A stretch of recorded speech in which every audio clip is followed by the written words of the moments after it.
Alright. Hello. Out there. Beautiful people of Tomorrowland.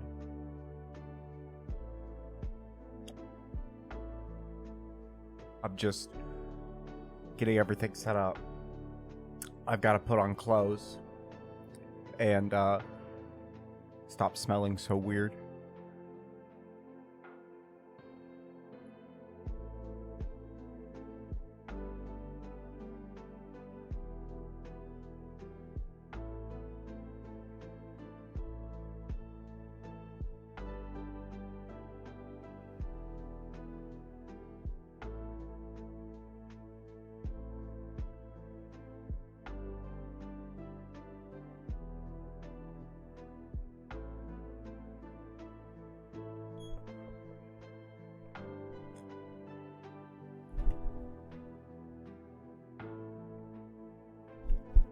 Hello. And welcome. Oh shit! I didn't close that dresser door. Oh fuck, man. Oh fuck. Oh shit. Oh no. Everyone sees it. No. I gotta hide all of the... I gotta hide my metal plates. Ah.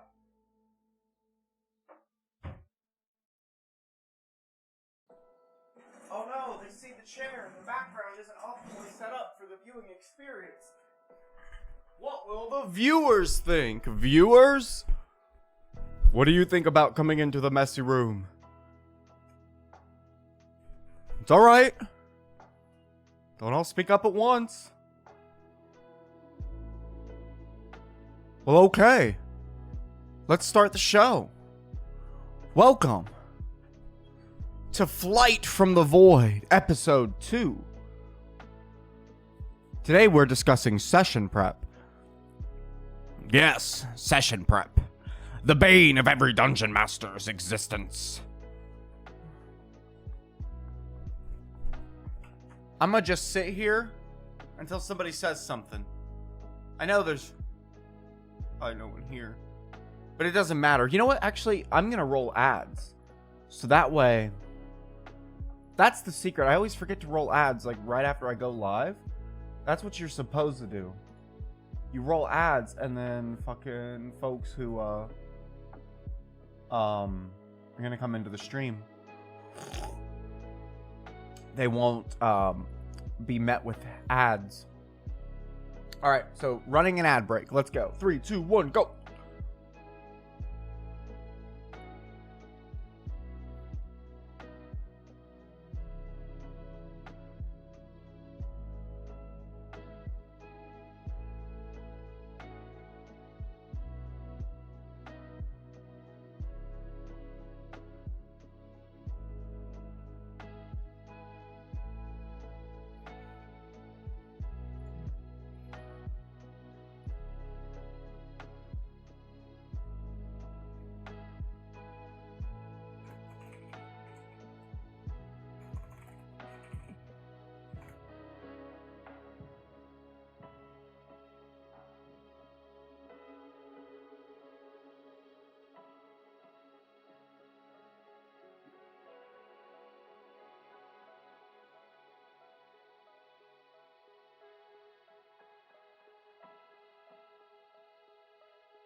Why is it like that?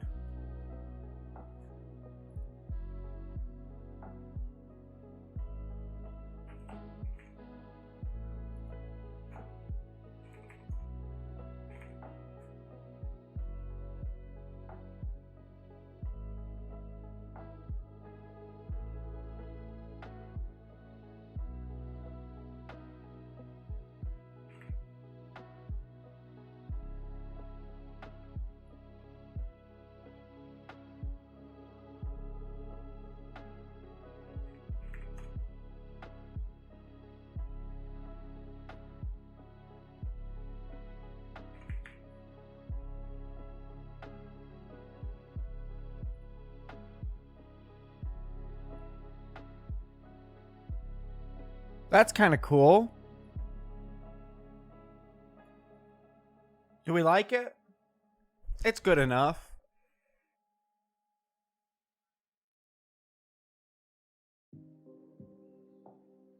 Whatever.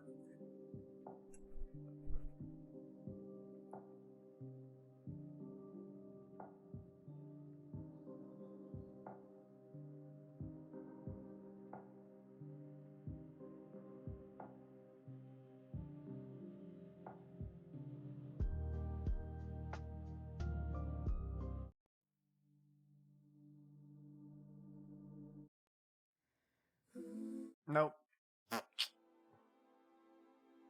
All right. So, we're going to be talking about prep today. And, kind of just going to, like, be rolling into it. So, I have a couple mediums for prep and getting adventures out there. I usually run my sessions out of a notebook, right? And I like that. I like doing that. I think that that's the best way to do it. Shaw. I like it. I don't know what else to say. I got a little ADD'd. I typically have like 3 running notebooks at a time for my games, like in front of me. I found that this is the best way to do it. And then I'll have like a scrap piece of paper as well.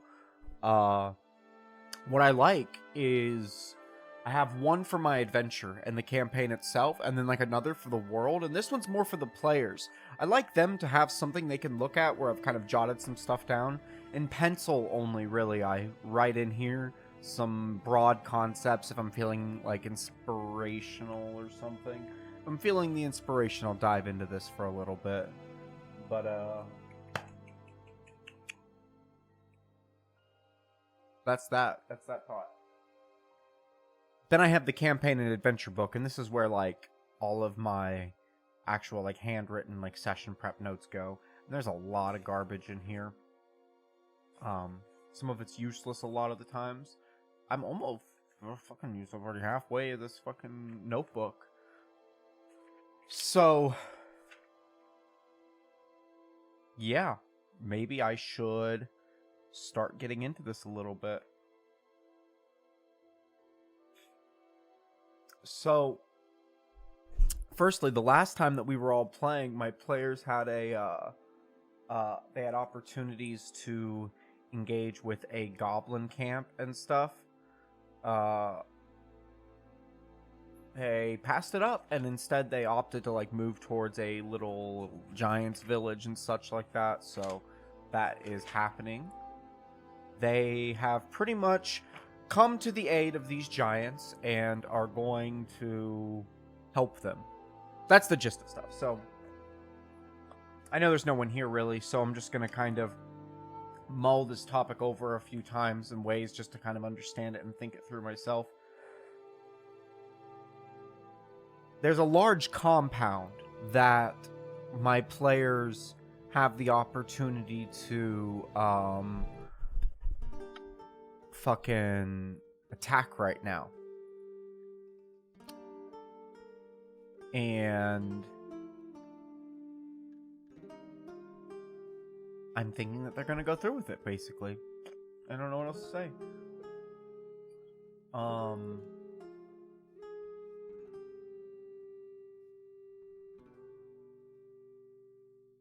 The compound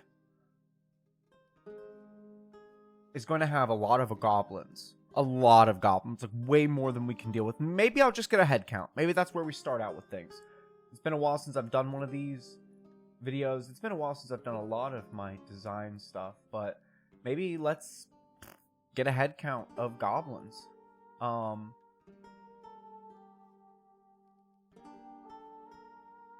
Let's shoot over to the screen.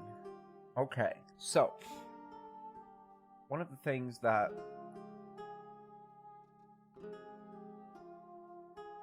I like that pulled up there. I'm just gonna make it smaller. I've got like 4 players, right? With my notebook so I can type. So we've got a party of 4 with 2 retainers. the party members have an average of 35 HP each. I think that that's higher, but I'm going to just guesstimate it. Do people say guesstimate? Is guesstimate like a real thing? Estimate and guess is kind of like combining together. It's like I'm guessing my estimation. I think that guesstimate is a completely logical term for this. So, with a party of 4 with 2 retainers. So it's basically a party of 6 with 35 HP, each. So it gives us like 150 HP or something on average. Hold on. I need a calculator because I'm awful. It's basically 6 times 35, which is 210. So yeah, I'm glad I pulled out a calculator on that. So total party HP equals 210. All right.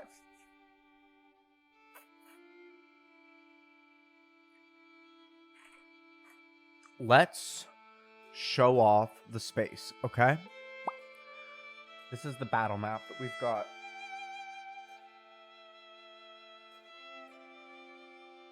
So 1, 2, 3, 4, 5, 6, 7, 8, 9 scaffoldings for like archers and such. Do I look cooler if I pull my hair over my shoulder like this? Maybe I should do that. I think I look pretty cool when I do that. Hell yeah. So, we've got 9 scaffoldings that will be holding goblin archers. I was thinking like 2 to 3 each. Why don't we roll some dice and we see where we land? You know, I actually have a dice cam. I don't know if it works. It doesn't really work. If only there was a way to make it work. You know, it sucks because you can't really like see what I'm rolling anyways, right? So it doesn't even matter. It'd be fun if we could. I could like zoom in on it or something. I don't think it's like necessary, right? I don't think it is. It would be cool though if we could get that technology down. You'll just have to take my word for it. So we're gonna do like a D4. We'll do 1d4 minus 1 on the scaffolding checks. So starting from the leftmost one here, can I like split these up? That's pretty groovy. It's not like perfect or anything. Maybe it'll help. All right, so it's going to be 2 archers on the first row. Okay, so encampment defenses. Yeah, okay. And then we'll say archers.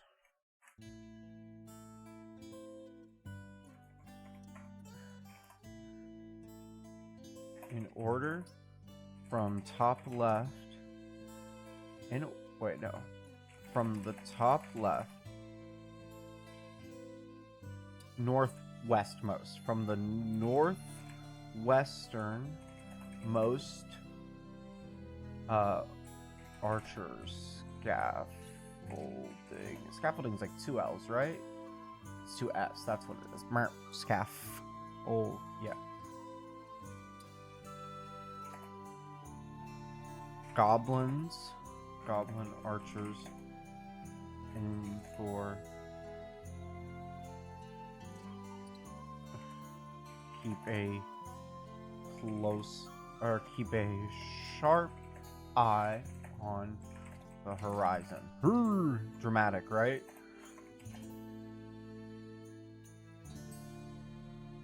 Actually, I should retype that over here, right?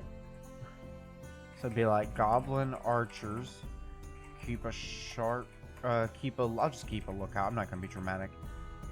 From the north lookout.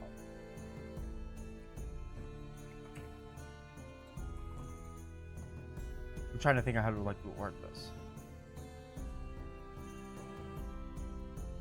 The northwest scaffolding. I'm just trying to basically define how I'm gonna the counting order. And so on.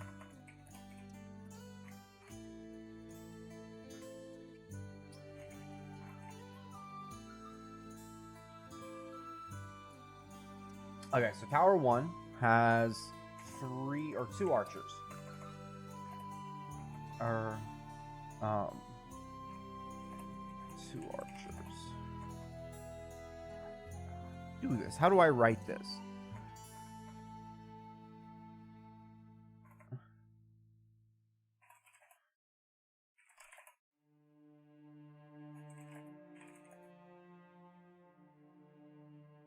I am just stupid.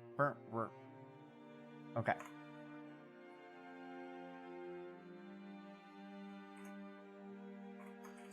Starting at the northwest tower, ... there is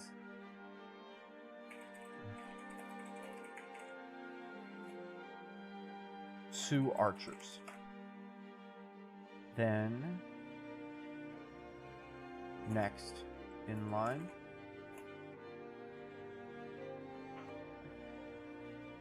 two more archers. Okay. North.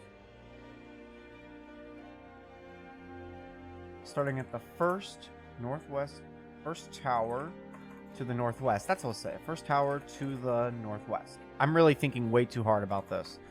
Don't smoke and write, kids. Most tower, 2 archers.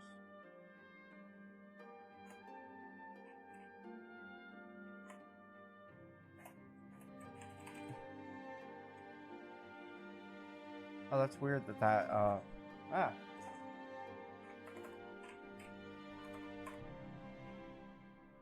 that did that? That's stupid. I hate that. You know, OneNote can be really irritating sometimes. Yeah, see, that did that again. 2 archers. 2 archers. Okay. And I'm going to mark it actually as Tower 1, not T1. Yeah, and that way it comes in right here. I think that this is the best way to do it. T3. Okay, we got a D4 again. For Tower 3, this only has 1 archer. Because we're going to have a minimum of 1, right? So I rolled a 1 minus 1, but it's only 1 archer. Now, I was thinking that the main tower gates are at the front. Like, this one should have a +1. This one has 4 archers.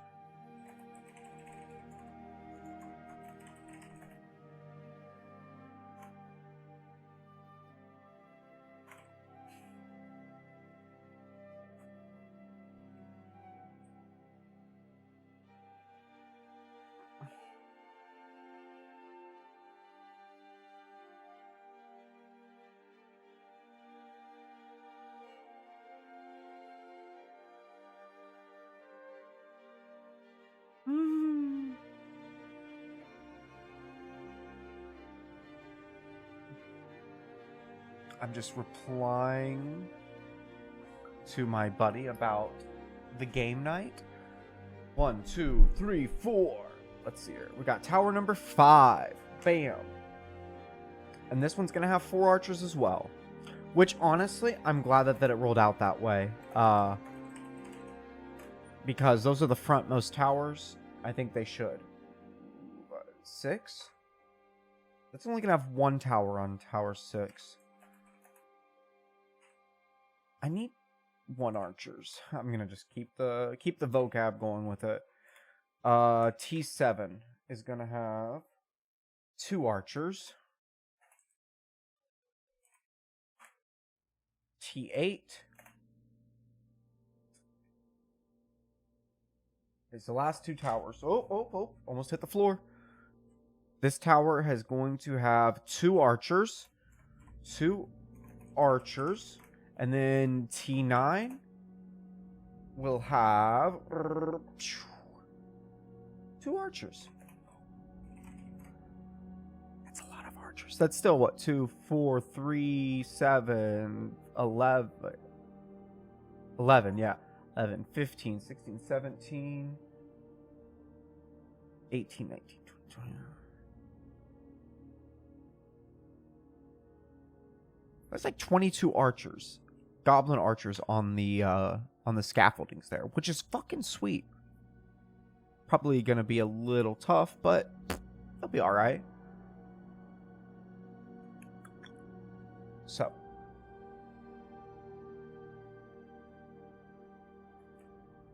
If my players come inside, what's gonna end up happening is, I wonder how many goblins are gonna be inside here.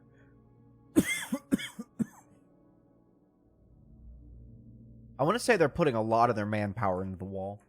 I think 28 goblins on the wall is a lot. There's going to be 2 bugbears.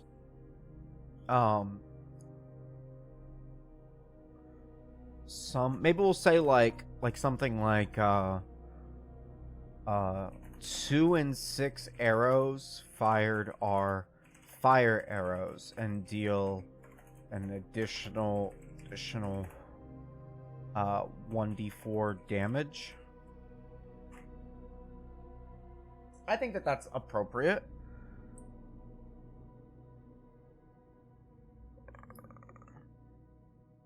Yeah, that's certainly appropriate. How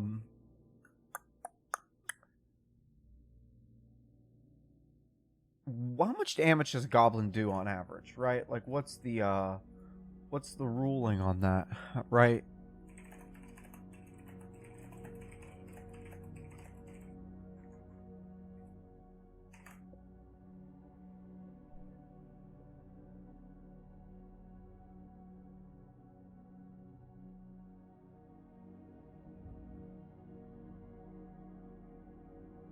Oh, well.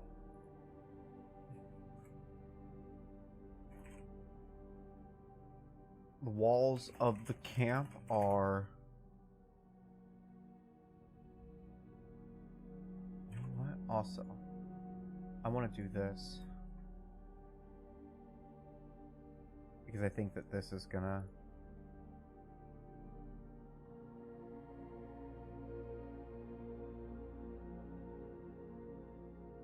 Okay, so archers. Goblin archers keep lookouts around the first tower to the northwest.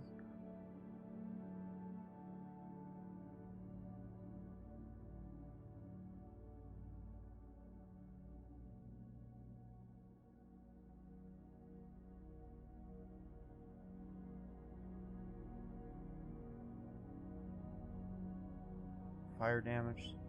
Walls of camp are like 15 feet or so. Or they're like 10 to 15 feet high in some places. They were built tall and hello. Hey, hello. Oh my gosh, my hellos are out of stock. That's hilarious. I haven't actually looked at any of my my reward things in so long. Yo, Jarl! What is up, dude? Everyone's coming in all at once. That's crazy. What is up, my guys? Welcome in. How's everyone doing? Jarl and Vex. 2 of the best. How's life going, my friends? They were built tall, using the woods from the forest. Not even from forest, from the tree. They're built tall using wood. What else do I need to say? They're in the mountains. There's wood everywhere. I don't need to fucking tell you what they're made of or why they're made. In some places. Built to keep giants at bay. Yeah. You shave your face? I did, yeah. Zero. Zzz. Totally gone. Yoinked it off. The face hair. Yeah. Still got like the long hair. So like. Yeah. But. I shaved my face down a little bit. I needed to. Start over. I don't know. Every once in a while I just get like that itch. Like a literal itch. And I gotta shave. Yeah, I guess I never really thought about it much. Stream probably hasn't like seen me without the facial hair that much. You look less like a Viking. I know. I'm still a Viking at heart. I'm a cook now. I'm a Viking cook. The surf and turf look. Hell yeah, brother. No, I don't. Surf and turf. Is that just like... I'll take a stoner jab. I don't mind. Surf and turf. Is that like lobster and steak? Is that a dinner thing? I'm stupid. I think so. I don't like it. It's super fun. That's dope. How's life been, mans? What are y'all doing? How's the D&Ds? We're doing this is another one of my attempts at like trying to start an episodic thing. This is what I call a flight from the void. We're doing episode 2. I think we did episode 1 like 3-4 days ago. I read through a Reddit post I made, and that got a lot of comments on the D&D subreddit. So I was like, not even like a lot. It was just like an average everyday post, but like it was just talking about DMing and world prep and stuff. So we were going through that and talking about the comments in the first episode. And here in the second episode, we are prepping for my game tomorrow. If anybody has any advice, I can pack a bowl and give you the scoop. The last session of my first campaign is this week. It lasts 7 months. That's fucking sweet. You honestly you've played longer than most. You've killed it, I bet. Meant a California look. Oh, okay. I get it. I was trying to be hip like the young kids are doing nowadays. Dude, don't try. It's impossible to keep up with them. They're too crazy. They're wild, man. I checked. Okay, so like I checked in on TikTok for the first time in like a year and a half, 2 years maybe. What the fuck is going on? I just don't understand anything when I check in anymore, man. I'm stopping checking in. I'm not doing it anymore. I'm not gonna like bother. I scroll Reddit from time to time, but I like have put myself in so many like particular subreddits that I only see them, you know, just tech and D&D shit. Not Tekken, but technology. The mess my players still like it, so success in my book. Dude, fuck yeah. That's really sweet, Arl. Congratulations. I am on session 20 of my first campaign at home in this house with my friends. You know, I've never ran a game for close... Well, I've ran games for close friends in the past, right? Excuse me. And, but there was never any long-term. This is the longest game I've hosted for friends. This is actually the longest D&D game I've ever hosted, actually. Ever DM'd, been a part of. This is it. This is my big one.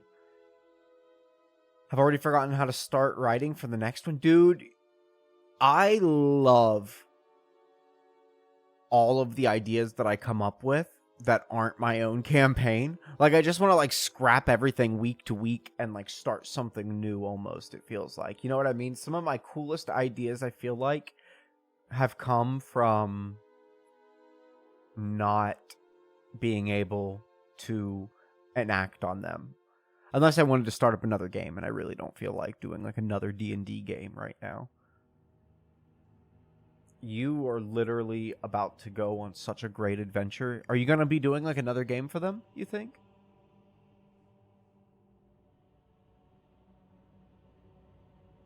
I'm really excited about tomorrow's game. My buddy Cody, who has never really played much before, and I've never played with him before, he's going to be joining us. And I think, and I hope, that he is going to be a permanent fourth. 1, 2, 3, 4. Yes. My wife and 3 of our friends. It's going to be cool. It's going to be bonkers. I hope he enjoys it. It's going to be an interesting session for him. This next one. Interesting. What do you think your biggest takeaway from running a campaign start to finish has been? Also, what level is the party after the 7 months of play? So what level are they on? What is your biggest takeaway from 7 months? Destructor 92,000. Welcome in, my friend. Goblin Mech. It's completely inoperable, just built out of scrap metal and some glowing gems from a merchant they captured, but the party will spend hours discussing what to do if it activates. I'm not opposed to something like that. I like the idea of it. I like the idea of... So I like one thing. I like that there's this mysterious thing going on that like the players don't really know how to go about it. And I like the idea that it's basically useless. Maybe it served its purpose already. A mech I'm not sure about. It's interesting because I am sort of in that space, but I'm really hoping to keep like things to the low tech for the moment currently. But I have like alluded to high tech in the region, so it's not off the table, things like that. But that is a really cool idea. You know, it just makes me... I've been thinking about how to expand on this space more. This is going to be a big battle. It's going to be a big fight. My players have lots of time to plan. They're going to have allies in the force of like a small group of hill giants, a clan of hill giants. Are also at war with these goblins. You see how this... Here's what's happening, really. Wait, that's the wrong button. No, I'm kidding. So here's what's happening, right? My players are... They came up on this camp of this big encampment. There's like 20 to 50 goblins in there. I'm thinking not as many as 50, but you get it. At least 25 or something we counted, right? So... Basically, they saw like some giants trying to attack, some hill giants trying to attack the encampment, and they weren't successful. The goblins just rained down on them with arrows, and, you know, one of them died, and the goblins ran out of the camp and like wrapped its dead body up and drug it back inside and stuff like that. They're probably going to eat it or do something with it. You know, I've described a lot of goblin scenery as like using giant bones to like use them to hold things up and things of that nature. So the players know that they're at war with it. The players went and talked to some hill giants. They were able to communicate. Now the hill giants and the players are going to team up to fight. The goblins are being led by a bugbear who's pretty notorious in the region, and he found a horn of giant reeling. That's what I've called it. I call it the horn of giant reeling. And basically, if you blow it, the giants are gonna like, they get scared and run away. It deafens them. It doesn't affect other people really, but only giants. So whenever the giants start to get too rowdy, or whenever they've tried to make attacks on the fence and the gate, the goblin leader comes out and blows the horn, and the goblins go running. And that's why the giants retreated. I mean, why they retreated in the first place. The players saw that happen, actually. They saw the giants trying to fight at the gates, and then they heard the horn, and they saw the giants fleeing. And they're like, well, maybe we'll go talk to those giants. And they found out about the horn. So basically, my players, what I'm going to be doing is dropping them in this space, right? And being like, hey, here's kind of the idea of what it is. There's this big mountain, a little waterfall with a river that flows down and goes underneath of the walls to the base. There's all of the scaffolding that the goblins are standing on, where there are archers and everything. There's one gate here at the front. A bit of a pit down here with a couple of buildings. There's a couple of bugbears in there. My players are trying to free their allies. They've got some rangers that they're trying to save that are in a cage back here towards the back of the camp. That's what we're doing. We are prepping this adventure for tomorrow, and we're trying to figure out what's going to happen and where it's going to happen. My biggest issue was scale. Was too big for the campaign, Jarl says. They are ending at 13th level. What do you mean by that? Do you want to, so your biggest issue that you had... Oh, you're getting on that. I should have kept the scale of the story small and intimate, but it quickly turned into this grand campaign across the whole country where the party's commanding an army and being put in charge of a whole city of their own. It's funny. I'm really glad you mentioned something like that, because I think that you are describing me when you say that. Not that the players, like, are... like at that point of where they're going to be rallying a whole country to go to war. But my sense of scale is being like, I'm spider webbing really bad. I've got like 100 plot threads, and all of them feel like they could be cool. And I'm putting a lot of focus on ones that I find important. And then, like, I've spent a lot of time almost, like, focusing on the wrong things. I should have caught on early. I'm glad I realized it soon. I realized now that I gave my players a lot of options, and I wasn't fulfilling their desires the way that they deserved, or the way that they would have necessarily most appreciated. So I'm trying to recover and roll from that. I'm doing this little goblin scenario thing up in the mountains and giving them a lot of fighting room and things to do. They're going to make a lot of money from this quest, which they're interested in. And then from there, I'm going to identify which plot thread I should focus on. But Jarl, I definitely, if you want to speak more to that scale thing, what do you think some things are that you could have solved or done differently? Because that scale of the story, keeping it small and intimate, that's one of my goals, and I think it's something that I don't have the reins on yet, and I would love to know what you would think to do. It's just a statue in the leader's glory, but if you describe it vaguely mech-like, they'll just become more paranoid for there to not be mechanical. That's really clever. I dig it. Is this a random event or something that can just randomly appear throughout the campaign? This is something that they've been building up to. It's the item, it's not a debuff but something, and is it more of an artifact? It's just, I just want the horn to be, more than anything, a good reason why the giants are being afflicted in the way that they are. It's just a horn that causes giants to run in fear. The idea mechanically, what I wanted to do thus far, I'd kind of always developed combat encounters with an easy win condition. Kill the other team. By putting my players in this situation, they can't win a head-on attack. What are they going to do? This is a no-win scenario. There are 35 to 40 goblins in here, plus some bugbears. All of them will be alerted to the presence of the players.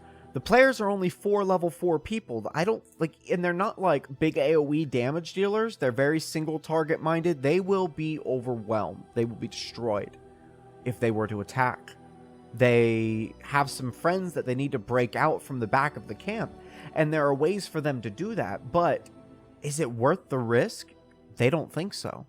So they've enlisted the giants that I kind of played like a cinematic, a cutscene kind of thing. I described for them how they came over a ridge and they saw the encampment, and they saw as giants crashed their bodies into the wall trying to break them down, and they saw as like this bugbear leader stepped atop the front scaffolding and blew from an ancient bronze horn, and as he did, this curling sound of roars as ancient as dragon's breath bellowed from the horn, and the giants went reeling up into the hills from whence they came, but not before one of them was taken down by a barrage of goblin arrows. Suddenly, twice as many goblins as were on the walls came marching out their front door, latching rope and steel around the goblin's corpse and dragging it back behind them, chittering and giggling all the while.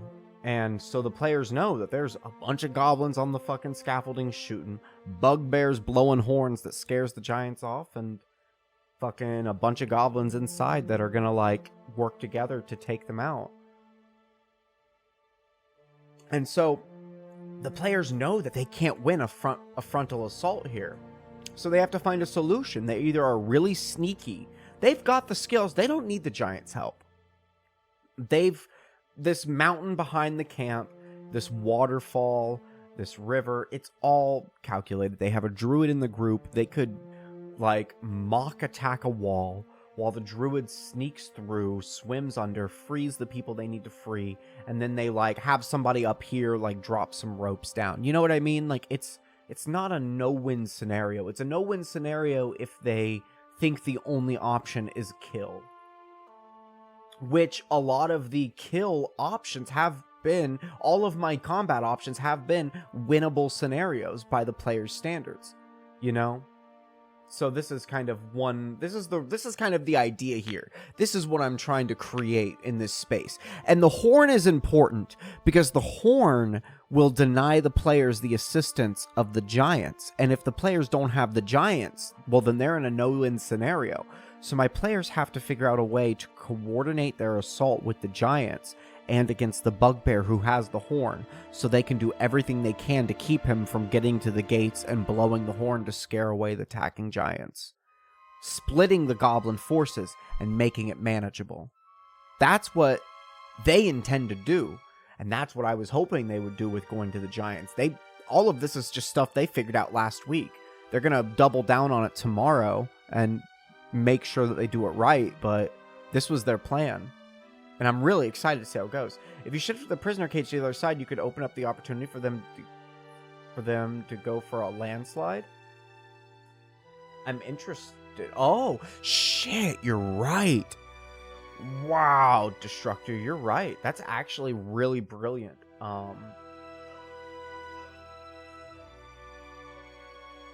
Damn. I wonder if they could still, like, pull it off, but it'd be risky, right? Maybe they could, like, do something to prevent it. I wanted to put the cage there because I wanted the opportunity for them to, like, use the water. Use the small stream. I don't want to call it a river. It's more like a stream.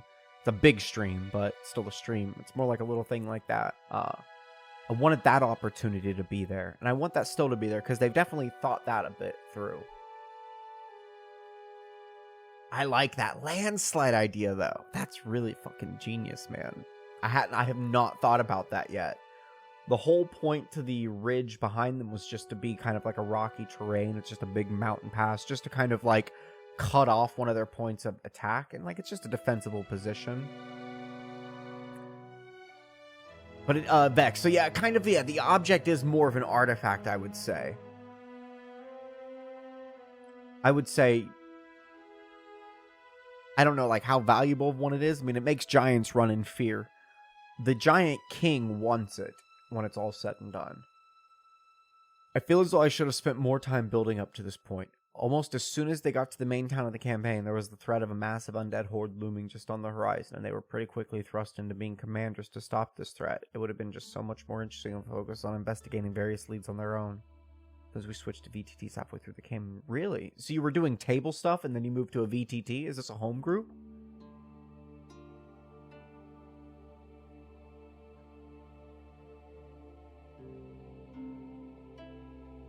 I originally was saying that there were 2 bugbears in the camp, but I think I might increase that now. What do you guys think? D20 bugbears? I only rolled a fucking 3, dude.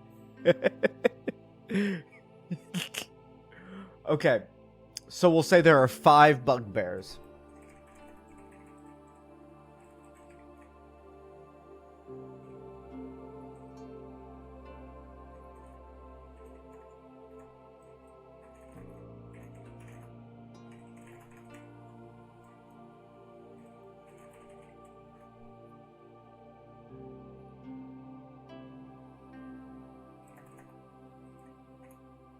One holds the giant reeling horn on a string around his neck.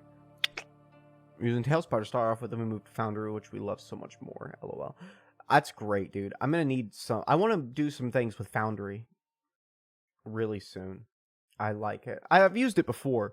There's a lot of stuff that I really enjoy doing with Foundry. I really want to play Shadow Dark. I've talked about it before. My missus and I just did a little session. Like one, what do they call them? A gauntlet. We just did like a gauntlet or a funnel or something. There's a lot of names for them. We made a bunch of level 0 characters and we went through a small little campaign with them. And a lot of them died. And at the end of it, we had some pretty badass characters. She killed the final boss of the dungeon we were in with a nat 20. And, like, we had done, like, a lot in the dungeon to find this legendary weapon that did 3 times normal damage to that type of monster. So she ended up rolling, like, 6d10 and doing, like, just so much fucking damage to it. It was insane. It was crazy. It was, like, the last moment, it was, like, right about to get us. And she's like, all right, I'm going to swing on it. And then killed it. Nat 20, baby. It was really exciting. So that's the character that she ended up taking to level 1. If you're not familiar with the concept, the idea is that you take a bunch of like low-statted, non-classed characters, just peasants, farmers, the like, and you run them through a grindy dungeon, a bunch of dangerous stuff with kind of mid to tough fights, and you see whatever's left when you're done, and that's your character. And so yeah, it was really cool how it all played out. But I mention all this because I love Foundry, and I want to start using it maybe for her and my little like 2-player games that we get into. It's really exciting to see her getting into RPGs and stuff. Actually, she was having a lot of fun with it. It was really cool. I have so much control over Foundry that I love. You're gonna have to like share me out. I'm gonna have to like pull it up one day. You're gonna have to like show me everything. Just like give me a big old Foundry tutorial. I need to learn it much more deeply. My biggest problem is that I just take time away from it. I just take time away, and I don't end up retaining much of the info on it. It's really unfortunate. I just need to be consistent with it. Maybe I should like try to set it up for solo role playing. I think that would be super fun.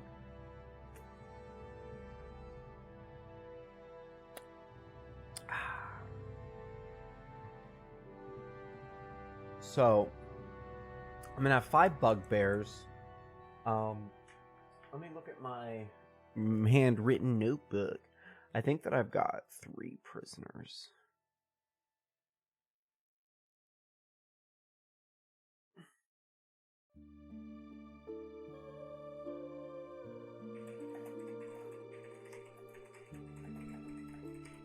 Grob the Howler, wielder of the Horde.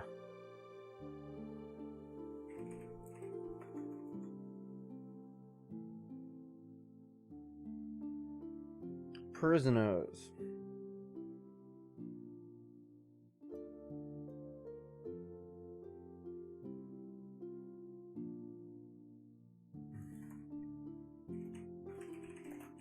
Ranger Alec. Ranger Ariz. And then, last but not least, Colvin Webb. The secret cultist who's been captured by the goblins. Like, city maps are hard. City maps are hard.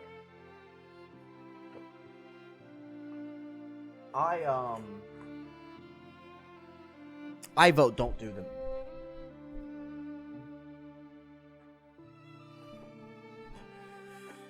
You know, honestly, no. City maps aren't that bad. All you have to do is, define districts. That's really it. City maps are mega easy. You just cut it up into districts with, spaces between. Right? We've got, like, Old Town and New Town. Old Town, New Town, and, like, the mid streets that separate them, right?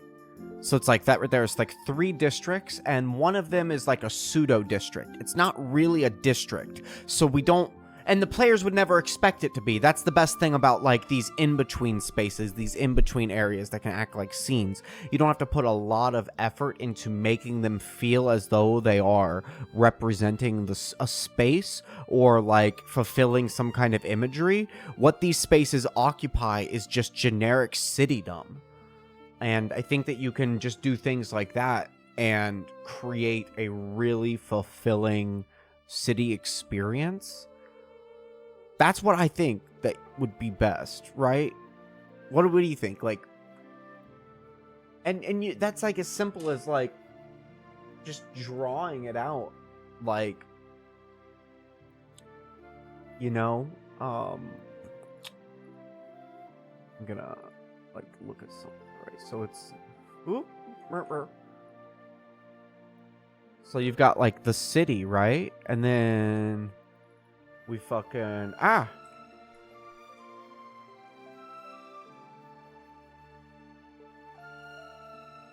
you've got like 3 major districts in the city, right? You know what? Wait, I don't like the look of that city. I don't like the look of it.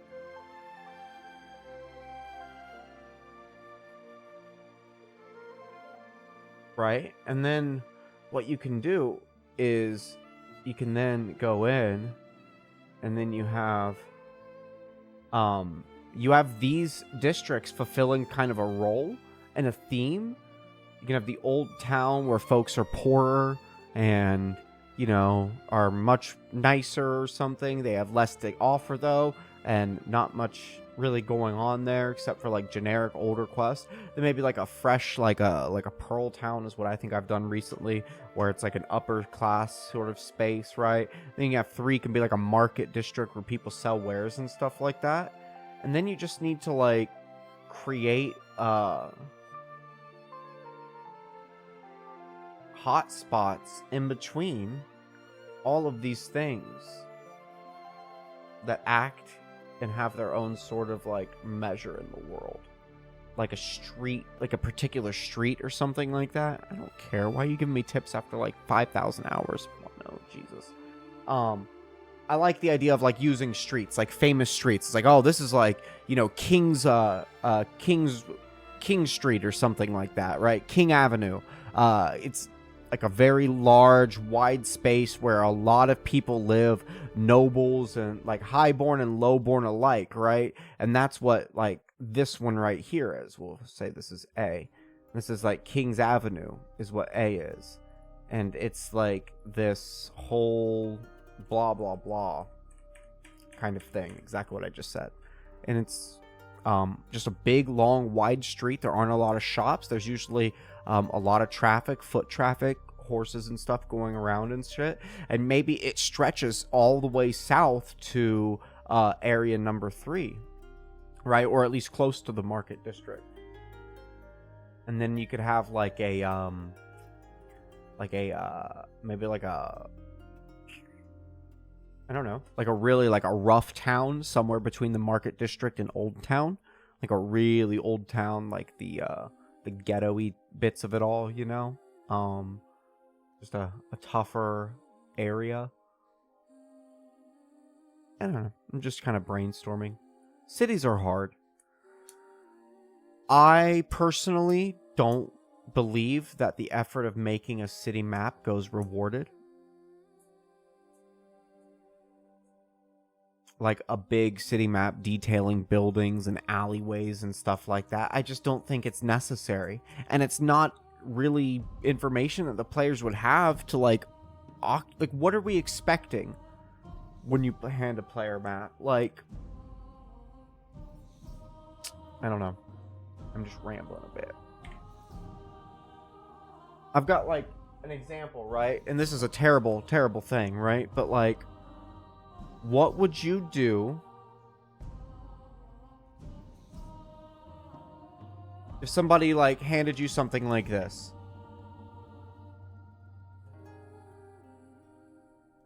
Right? Showing you like streets and buildings. It's an obvious like waterway moving through the middle, some bridges. You've got like exits to town. You know, the 2 docks in the town. You know, what do we do with that? Here's another one I was thinking of. I was just kind of like working on here.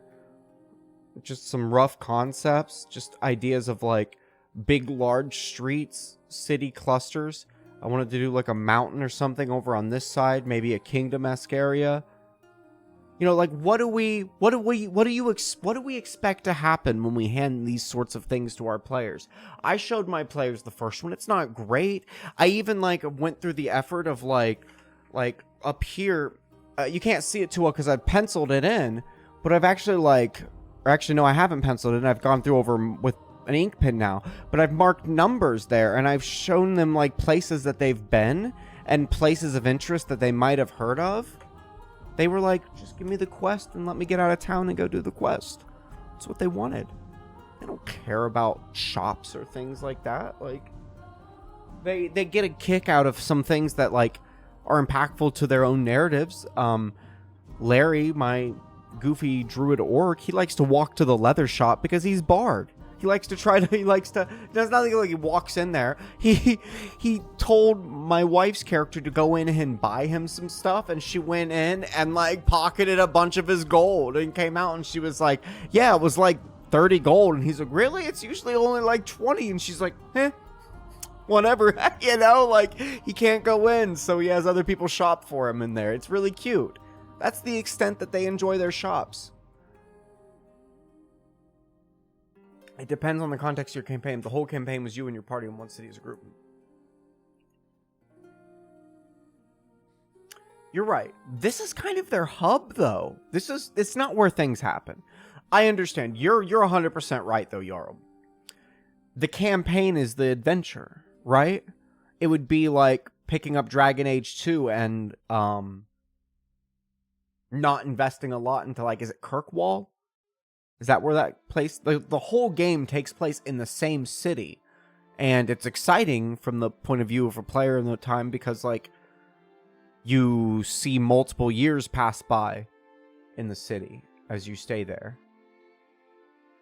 And it's kind of interesting. But you know what I mean? Like, and I get what you're saying. The city is the playboard. So, in your example, yours is more important to have, whereas in mine, certainly not. Efforts of something like I showed where I'm making like a little city map is completely useless in the scale of the campaign that I'm running.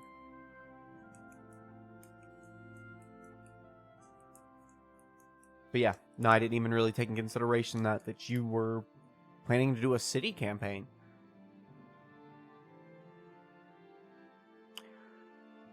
Do you think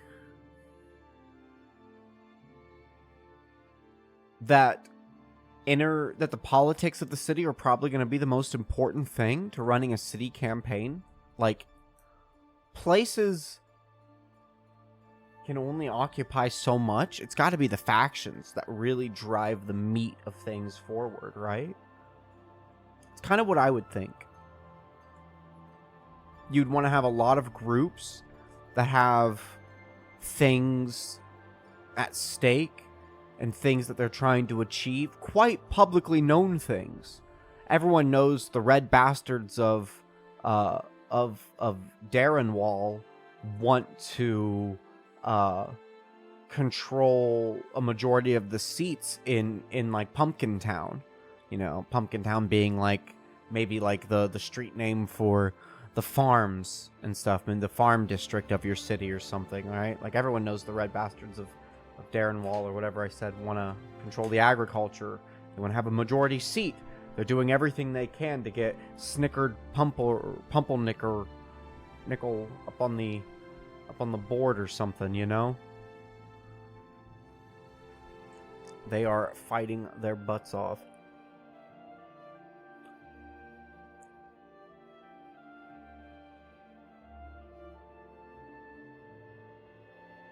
That's it, right?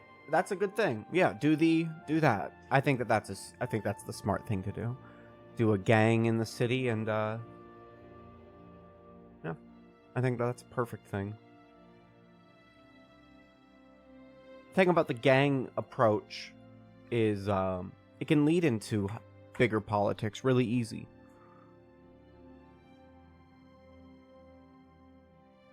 I would say what was it? What was that D&D, the Water Deep Adventure, the Dragon's Heist or whatever? That was really well received, wasn't it? People liked that. I remember when that came out. There was a lot of hype and not a lot of criticisms, I don't think, being thrown around.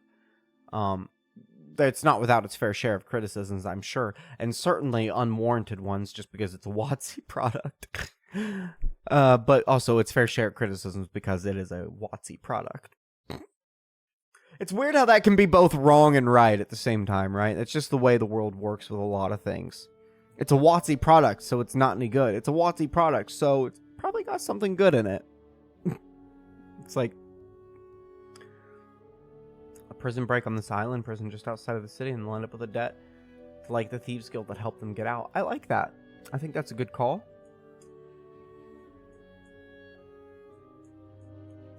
I think that's a really cool idea.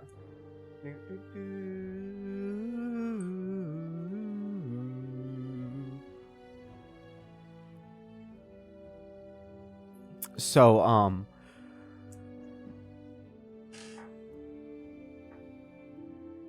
bam, bam, bam, bam, bam.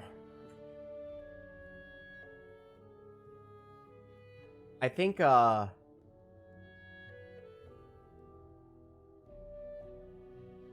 mean, I just don't think that there's... Alright, so let's think about the giants. I wonder how many giants are going to be in my party's group that can help them. That looks really good. Thank you. Wish I was better using Dungeon Draft. I just slapped this together today. I was really happy with it. I had a lot of fun. I think one of my favorite things I did that I don't normally do is I use the shadow tool for like this right here. And it looks dorky if you look at it too hard. But if you just forget about it for a minute, it kind of adds this like this sense of like, I don't know. Like almost like I'm trying to go for this like pit feel here.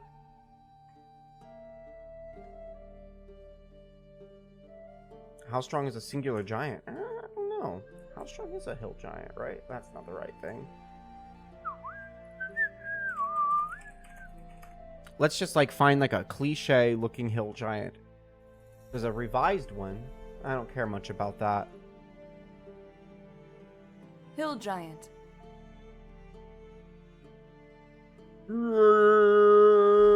Sorry, I'm oh, I meant to I'm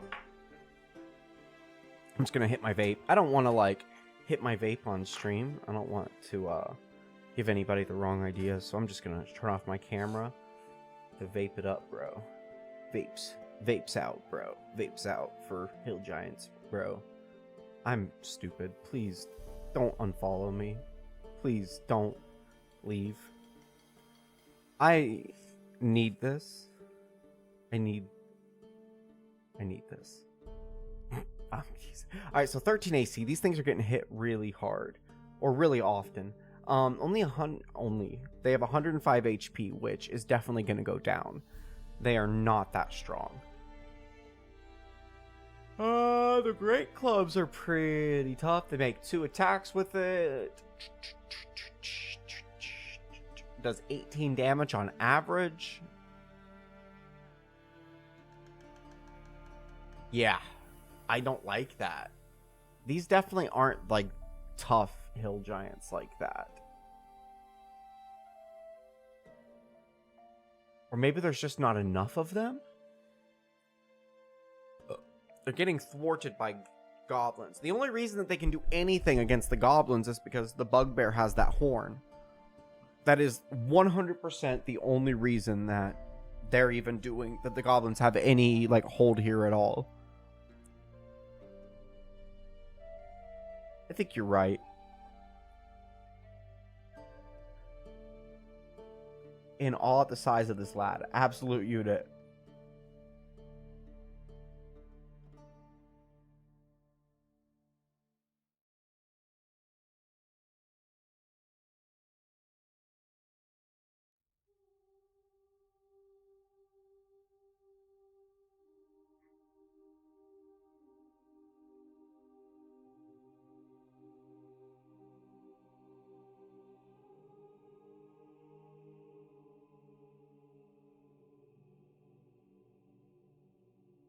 I think you're right, Jarl.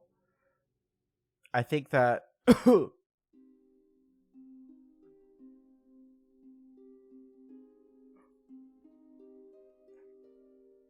Ooh, I like that.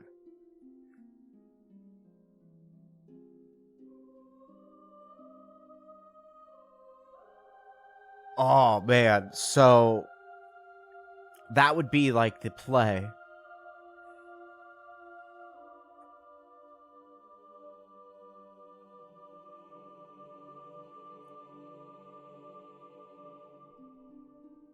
So I'm totally going to describe it. The idea is my players are probably going to be in the base. Their goal is going to be to... Wait, no, this goes here. Yes, I did that there. The goal for the players should be to get into the camp and, like, start fighting in this middle area. And while they do that, the giants are going to wage attacks outside the walls.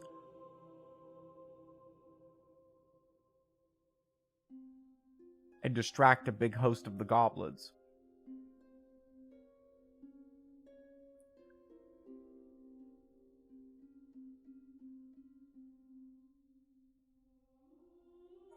Yes. Yeah, absolutely. Yeah, they're in like the mountains. They're definitely going to be able to find rocks to throw. Yeah. So, sorry, excuse me. Goblins attacking giants on the walls. As the bugbear goes to he's getting woken up to go blow the horn, the players will swoop in and attack him, occupying him so he can't go and ring the bell that would stop the giant attack. I love the idea that my players are in the middle of this fight, right? They're fighting in the camp, and they know that the giants are at the walls, and everything's freaking out over here. And then all of a sudden, this barn right here just gets smashed to smithereens as this huge rock goes bouldering through it. You know, wood and old hollow bones, shrapnel all out and about. Anybody standing near it gets like blown down or something like that. Fucking action movie, man.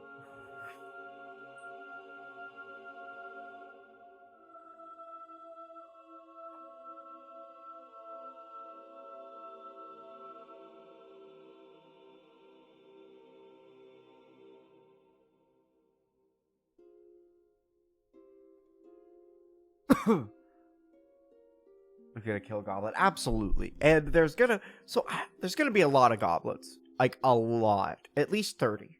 I keep like jumping with the number. I said 25 to 50 earlier. There's a lot, more than my players would want to fight alone.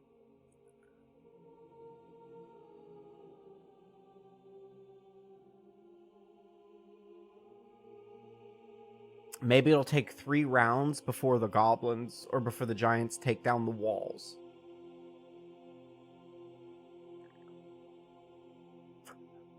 Should I have some... Maybe we should have some round-by-round things that happen.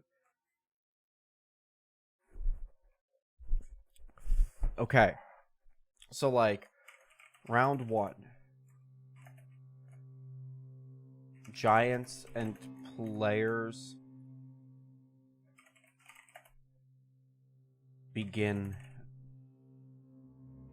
the plan.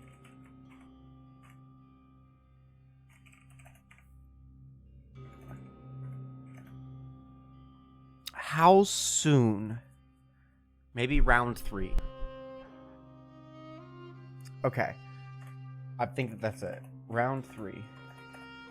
If Grob the Howler is not engaged in combat, he makes his way to the attack at the walls and blows his horn.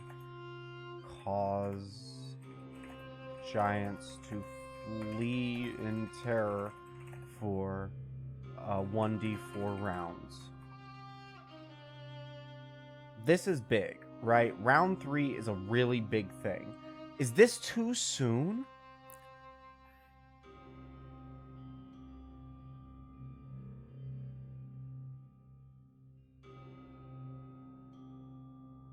I don't know what their plan is going to be, but I know what I can do.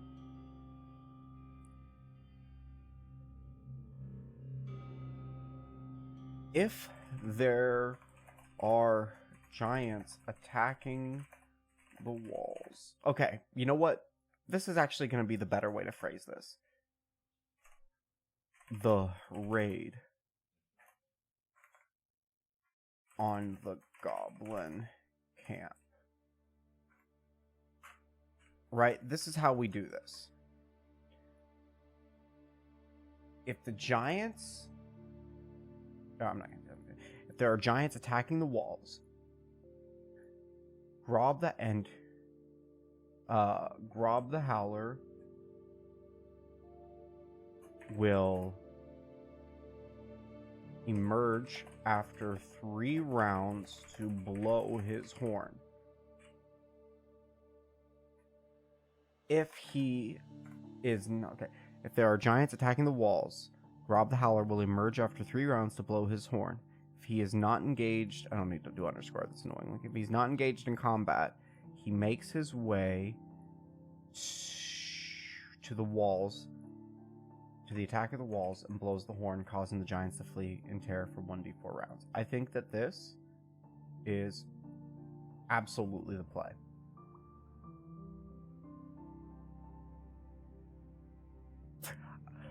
CRL, I don't think they could have initially, but I think that they have 3 rounds to do it. I don't know what their exact plan is going to be, but I know that they have 3 rounds.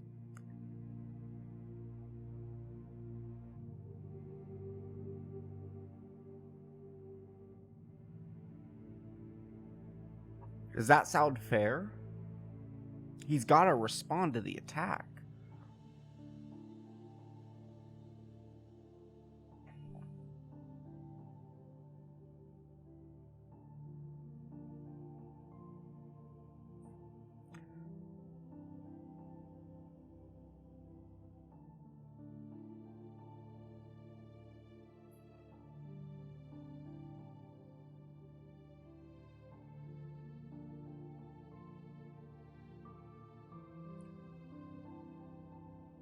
I mean, if the players even start to attack him, he might be forced to focus on them for the moment. That is basically what I'm hoping is going to happen.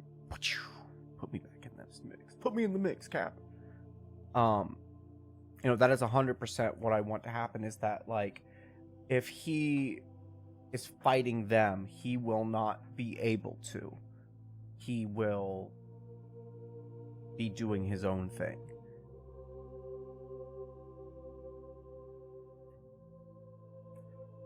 I don't think that there's much to think about here.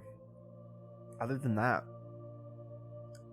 I wonder if maybe I should make note about, like, prisoners or something like that, right? Like, if at any point any of the bugbears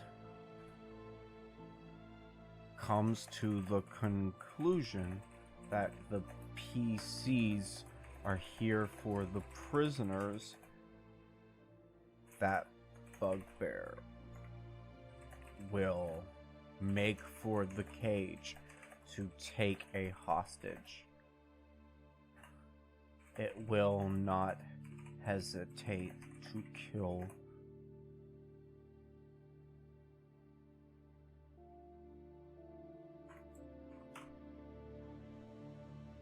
I think that that's a fair thing to assume.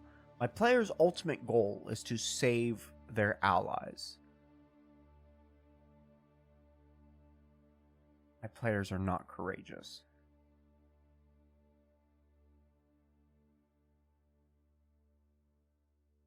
They might just grab their friends and get the fuck out and leave the giants to their fate. Oh.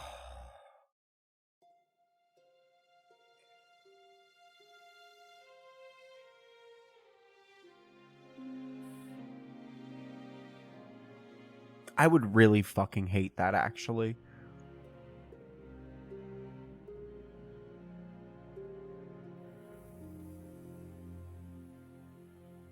I could see it.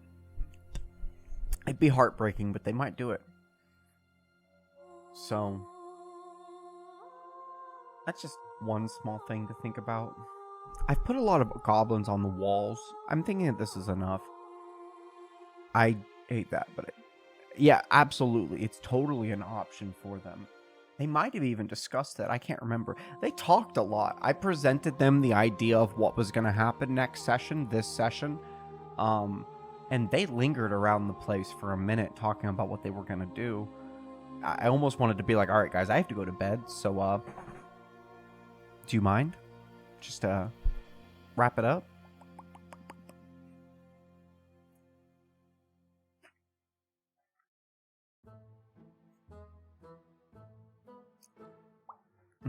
What is this jazzy tune?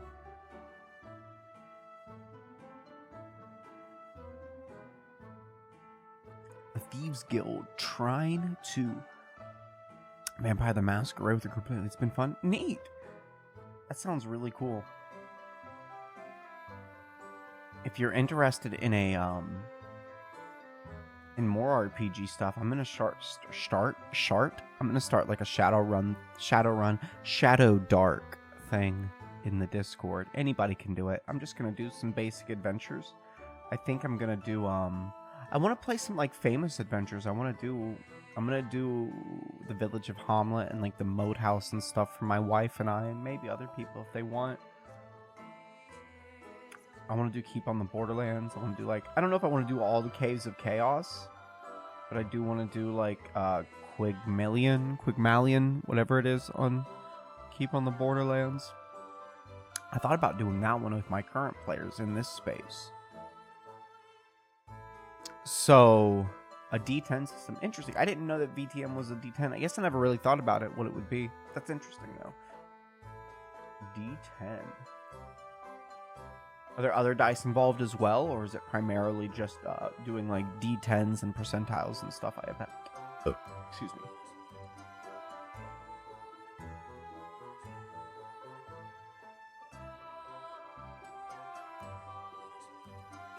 Mm-hmm. Interesting.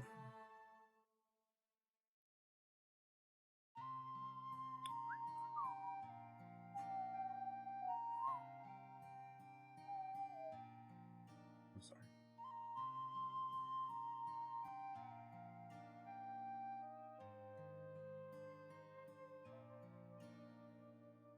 One thing I was thinking about, I think my wife's home, I'm going to have to start talking a little bit quieter. One thing I was really thinking about doing is I want to probably put like I want to put a cave behind the waterfall that's sitting over here, and I want my players to go in there looking for a person. It's not anybody that they know unless they haven't been talking to goblins. If I had this whole thing in mind that if my players were attacking and like trying to interrogate goblins more, and they haven't been since I summoned this thought, that they would learn that there is a particular goblin that was like a traitor. He killed like some important goblin dude, and then he like disappeared, and like he's somewhere up in the mountains, they say. And you know, a lot of these goblins out and about, there are like search parties that are looking for him or something like that. My players would have heard about this guy, and they unfortunately haven't been, you know, inquiring or taking prisoners or even really doing anything that would get them prisoners. But if they did, they would have learned this, and he is actually hiding out in the cave behind the waterfall. And he's still going to be there, but they're just not going to be alluded to it whatsoever. And they might make a friend. They might just kill him.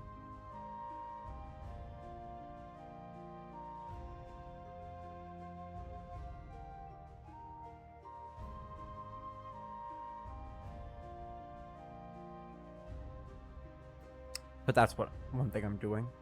I haven't marked it in here. It's in my notebook, though. Ugh. Ow. I had another notebook hit me on the fucking toe. His name is Zeklith. I don't know what I'm going to do with him.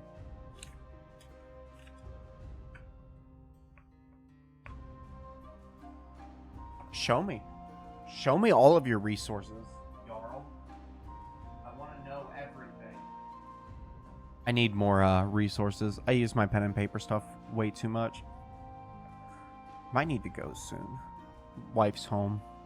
Kind of feel like maybe rolling some dice with her or something. Oh, Watabu? Watabu's great, yeah. Yeah, Watabu's really, really cool.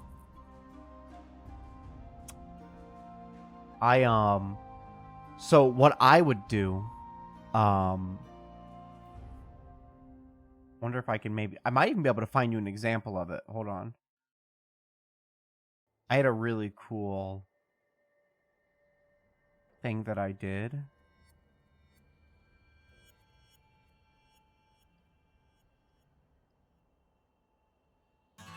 Okay. Ooh, good tune. Listen to that. All right, let's see if this loads. All right, so check this out. What do you think of that? You see what I did? I took it and then I loaded it into Wanderdraft, and I put my own like regions, colors, and stuff on it. And you could obviously just put it into some kind of like video editor thing. Like, look, the Great Bridge. I built like this little thing there. Yeah. And then I think I added the labels even in there, right? So like, yeah, this is what I did was I exported it like this. I only changed the name and I exported it without labels, and then I put my own on there. These, and then like, I guess I don't remember doing it. The text is like, the font's really weird. It's like almost like transparent. I don't know why it's transparent like that, but either way, you get the idea. It's kind of a neat idea if you've got like Wanderdraft or just any video editing, image editing bullshit. You could do this with it and the Watabu thing. And I think that that's a cool thing to do. Yeah. Yeah, this actually worked out really good. I'm going to have to steal this idea and do it again. This is a good idea, Matt. I'm fucking high. I'm sorry. Jesus. Not really, but I'm just stupid. The farm fields. Ooh. Watabu's great. Watabu. I don't think I did any other cities or anything.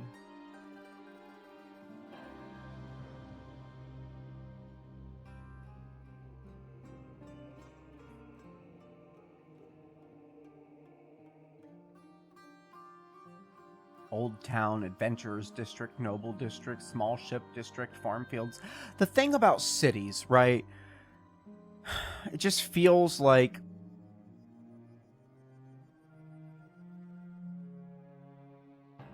you kind of just like rehash the same bullshit with them sometimes. It's tough to make cities feel unique, I think. Especially if you approach them in the context that I've kind of always done, where it's like my players are coming in and we are exploring it and whatnot.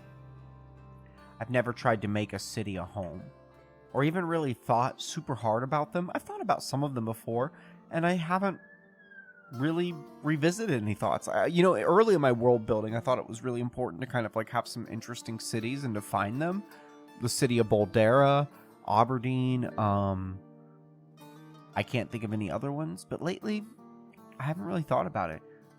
I'm lying. No, lately I actually have rethought about it. I realized that my players are in a region and I've never really defined where that capital of that region is. And I feel like it's important that if I'm splitting a continent up into regions, that I do that. And so just kind of like the ideas of that have been spinning lately. Think about my home city. There aren't exactly districts in it. I'm sure there's a place for government buildings. Their own culture shaped by hundreds of years of history sometimes. You're right. Absolutely. You're right. I'm a country boy. I live out in a cornfield, so I'm not a country boy. I'm just a guy who happens to live in the country. So yeah, like I can like see I can see it on like small scales, but it's tough for me to identify with anything outside of like it's tough for me to like imagine a lot of that stuff by default. I get like small town vibes really easy and by default, but I don't go to cities that often. I'm pretty ignorant of the whole thought of them all. But I understand like the concept. I've played enough games and watched enough media that takes place in like New York, which is, heavily focused in like cultural like space and whatnot. There's just like a big level of diversity all across the whole field of it.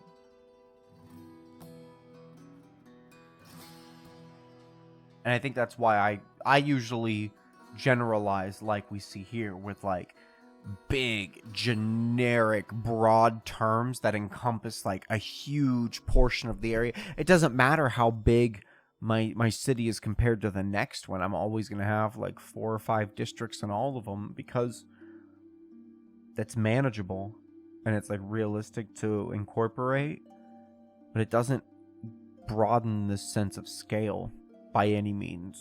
it makes things feel small if you do it the way that I do it. But is that okay? Because it's not like anyone's really asking for anything big there. But should I still try to deliver? Should we try and deliver, like, should we overproduce our cities to make them feel alive and make them, like, and slow things down when our players are moving through them? And it's just like, it's going to take you some time to get over there, you know? You're going to travel through this space and you're going to see these kinds of people. These are the sorts of things you're going to be doing. And it's like, how much traveling from point A to cities are just them traveling from point A to point B and stumbling upon interesting things, or hopefully getting into it. It's interesting. I think I'll need to figure that out for my own city and get back to you on that. Yeah, it's hard. That's why I say factions. I think factions are a safe bet for, like, having an interesting city. Because it doesn't matter what color the district is. It doesn't matter what the culture... It doesn't necessarily matter what culture or kinds of people are there. You can have basic peasants pushing farm carts and elves pushing farm carts and that sort of thing. Just a basic fantasy town with basic fantasy people. As faceless as the citizens of Gotham, you know? And then you've got these powers that are infringing upon them or uplifting them and making them tortured or satisfied or fanatical. And it's these states that the general populace endures that breeds drama.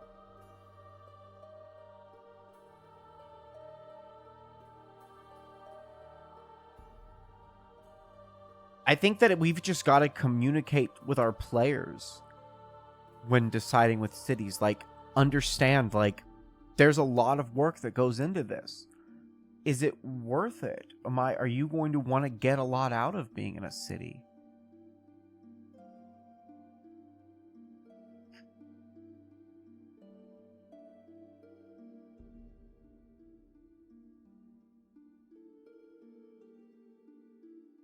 I've even made things...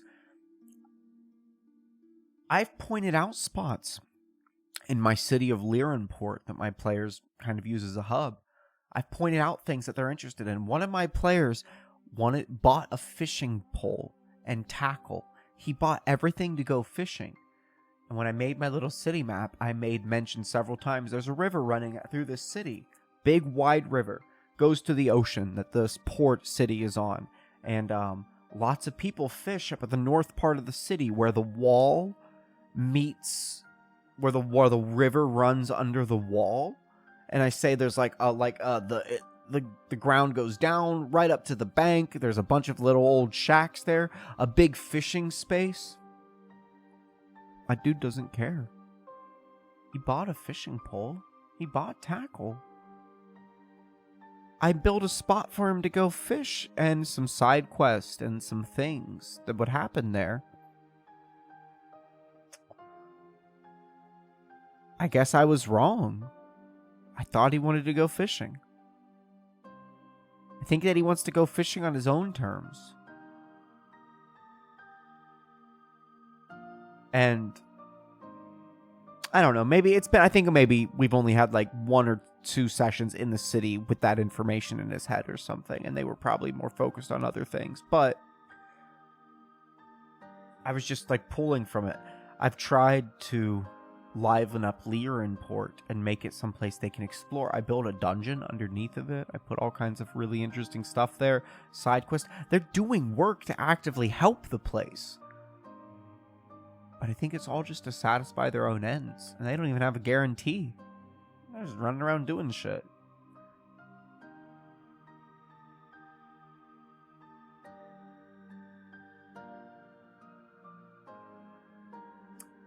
Definitely let me know whatever you figure out, Jarl, because fuck me. I would like to do a city thing.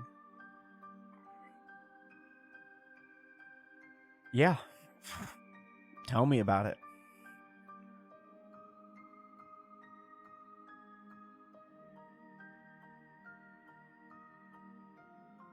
Towns are great. That's the thing, right? What are they going to get out of it? My players have used the city space as a town. They have treated the large scales area as a town. Since one city for like 3 years now. That's really cool. My T. What's up, homie?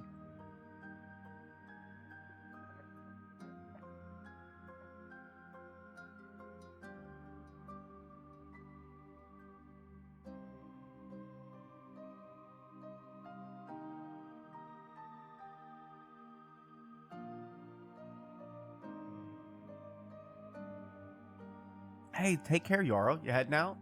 Enjoy yourself, my friend. I will probably be heading out before long myself. I need to hang out with the missus.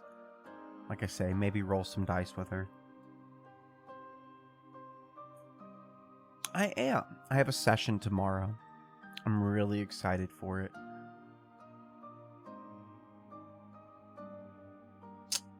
Yes. It's going to be awesome. Basically, my players are going to attack a goblin camp.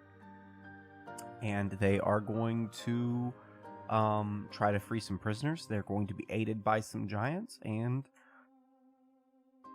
we're going to see how it plays out.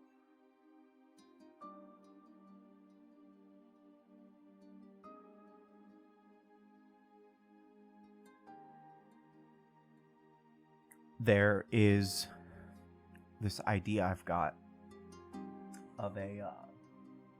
I'm talking a little quiet because my wife's downstairs and I don't want her to hear my plans. I'll turn up my microphone now. So, I'm gonna have a secret waterfall.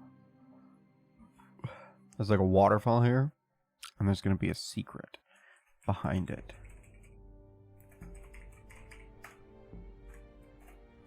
A small cavern is located behind the waterfall. Inside is the renegade goblin. What's his name? Zeklith. He is... yeah.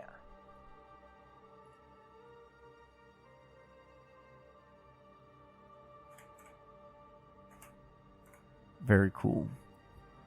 The idea is that this guy, he did some bad stuff. What did he do? What would he have done? He did bad things to his fellow goblin clansmen. What did he do? Oh, I can't think. It don't matter. I'll figure it out in the moment. And he is now on the run. And he's like stuck in this waterfall cave. He's planning to try to get out some point, but it's tough when, you know, there's a camp of your enemies right there. I want to figure out some magic rewards for it. I'm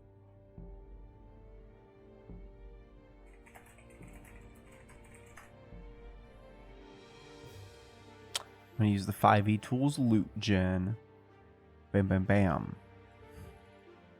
What do you think? You should have tea? Do you think you should be brewing some tea in there or something? It'd be pretty dope, honestly.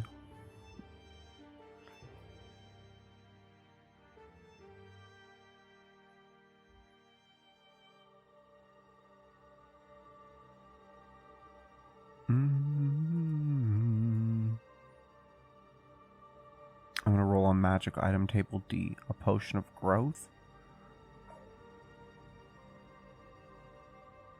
My phone went off. Do do do do do do do do.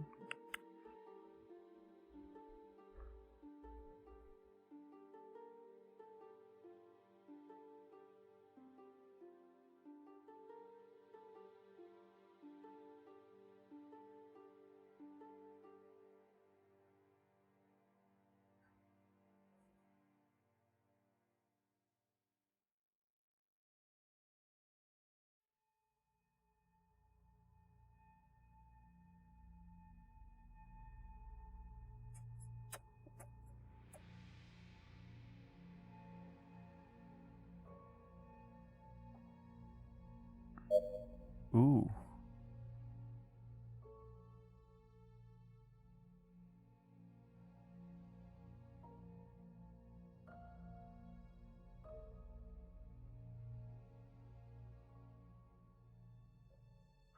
I'm just looking at some loot generators. They're kind of neat. I don't know.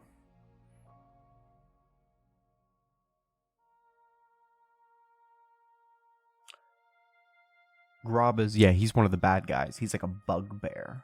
Bugbears are like big, tall, fuzzy goblins, basically. He's one of the bad dudes. He's the big boss. Grob the Howler.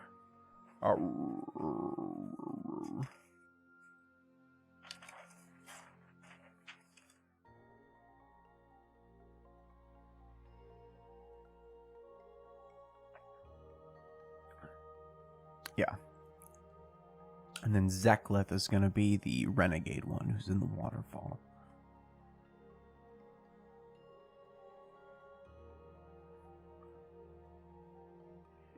Oh, what if he's wearing a hat of disguise? Oh my god. So here's the thing. The goblin is wearing a hat of disguise, which will allow him to cast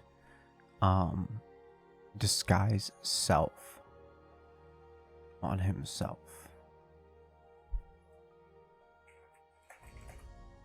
Oh, it's right here. I'm high. So basically, he's going to make himself look like somebody, like an elf or something.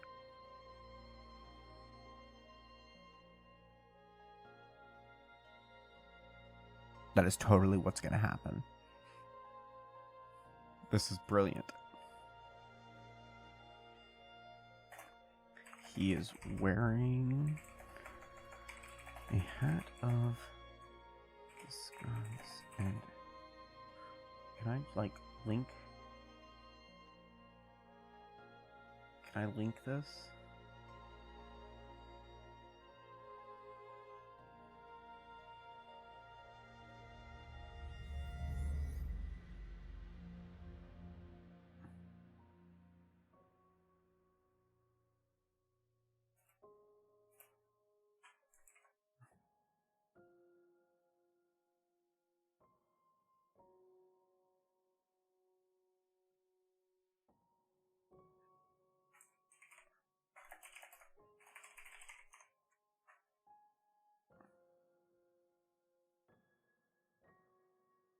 Boom. Bam. Got it. I have to directly engage with them to prevent the horn blows? Absolutely, yep. I mean, they wouldn't know about it, right? No, they do know about it. They do, yeah. They've seen it firsthand, and they're working with people to do it. Oh, dang, this guy. Oh, dang. Oh, yeah, well, dang, look at you, guy. What's up, Skytupular Stevius. Sir Skytuper Steve. I can't talk. Sky Trooper Steve. How's it going, my guy? How you been, buddy? What's new in your world? Yes. So this guy is wearing a hat of disguise and appears to be an elf. An old elven warrior. Maybe he's like maybe he's like totally, like he totally looks like way out of line. Surf light patriots, not patriots. Surf light patriots. Yes, at your service, my liege. My friends play and keep trying to get me to play, but I'm too busy sometimes. I get it, man. You should totally just play with me and some other people sometime on something like a little bit more chill. I'm doing like a Shadow Dark group. If anybody wants to play Shadow Dark, my wife and I are going to make characters. We are going to be exploring some old D&D dungeons, classic adventures, and we're going to be just seeing how things work. Posture check on it. Oh, I need to pop my back. I should be sitting better in this chair. Oh, my bones popping all over the place. So, yes, he's wearing a hat of disguise. He looks like an elf. He looks like an elf.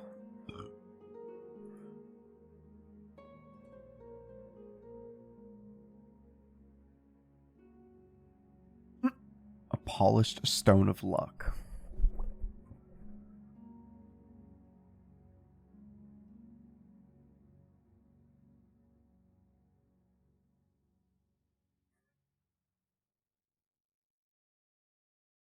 Should I like have a bunch of these things in there? I have one almost 2-year-old now, man. Dude, that is fucking cool. I've got my son will be here in like 3 months. So that's fucking sweet, man. Maybe one day they'll play D&D online together or something.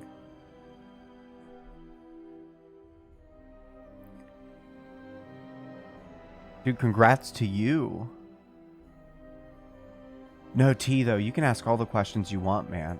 My players totally know about the horn. They saw some giants get whacked by it already. Whacked. Not really, fucked up or nothing.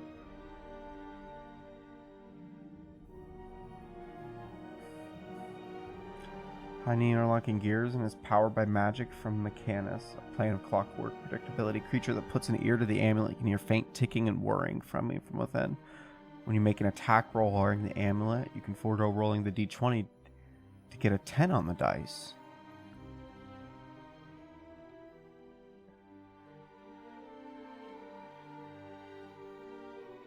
That's kind of cool. Oh, you guys can't fucking see it because my fat face is in the way. I wish there was a better, cozier place to put the camera. Maybe if I just look at stuff up here, that's what I've got to do. Basically, this right here lets you forego making an attack roll on the d20, and you just can take a natural 10, plus bonuses, of course.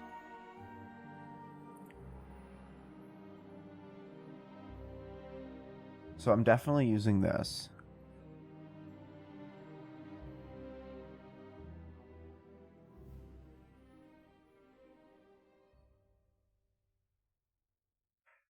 I think I like this Stone of Good Luck. I think I'm going to do that too. Okay, let's just clear it and roll again. Staff of the Adder. What is this? Become that of an animate poisonous snake for 1 minute. By using another bonus action to speak the command word again, you return the staff to its normal inanimate form. You can make a melee attack using the snake head, which has a reach of 5 feet. Your proficiency bonus applies in the attack roll.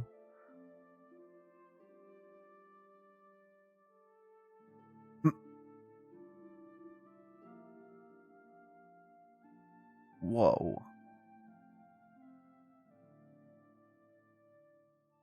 It could be attacked.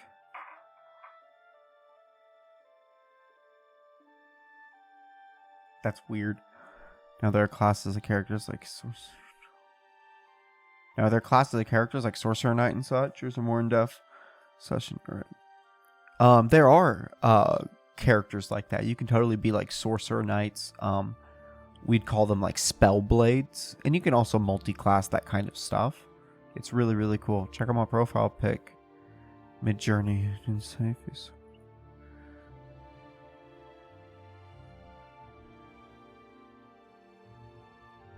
Interesting. Okay. That's pretty cool. Insight face swap. Dang. I was like, I had to get close. That's interesting. Filter of love. The next time you see a creature within 10 minutes after drinking this filter, you become charmed by that creature for an hour. Ooh. Wand of magic detection.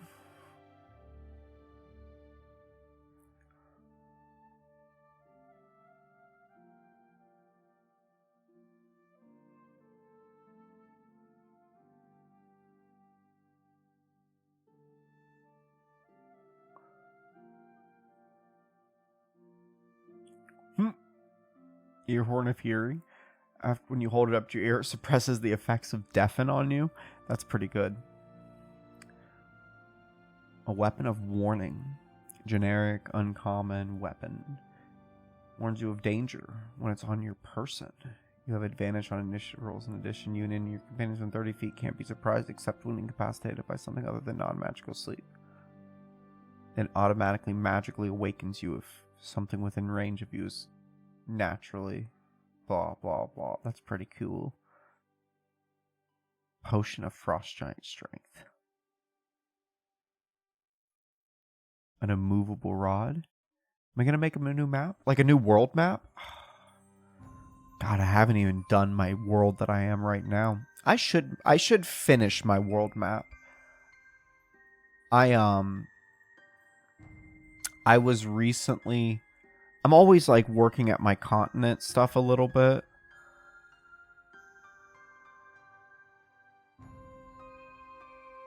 This is my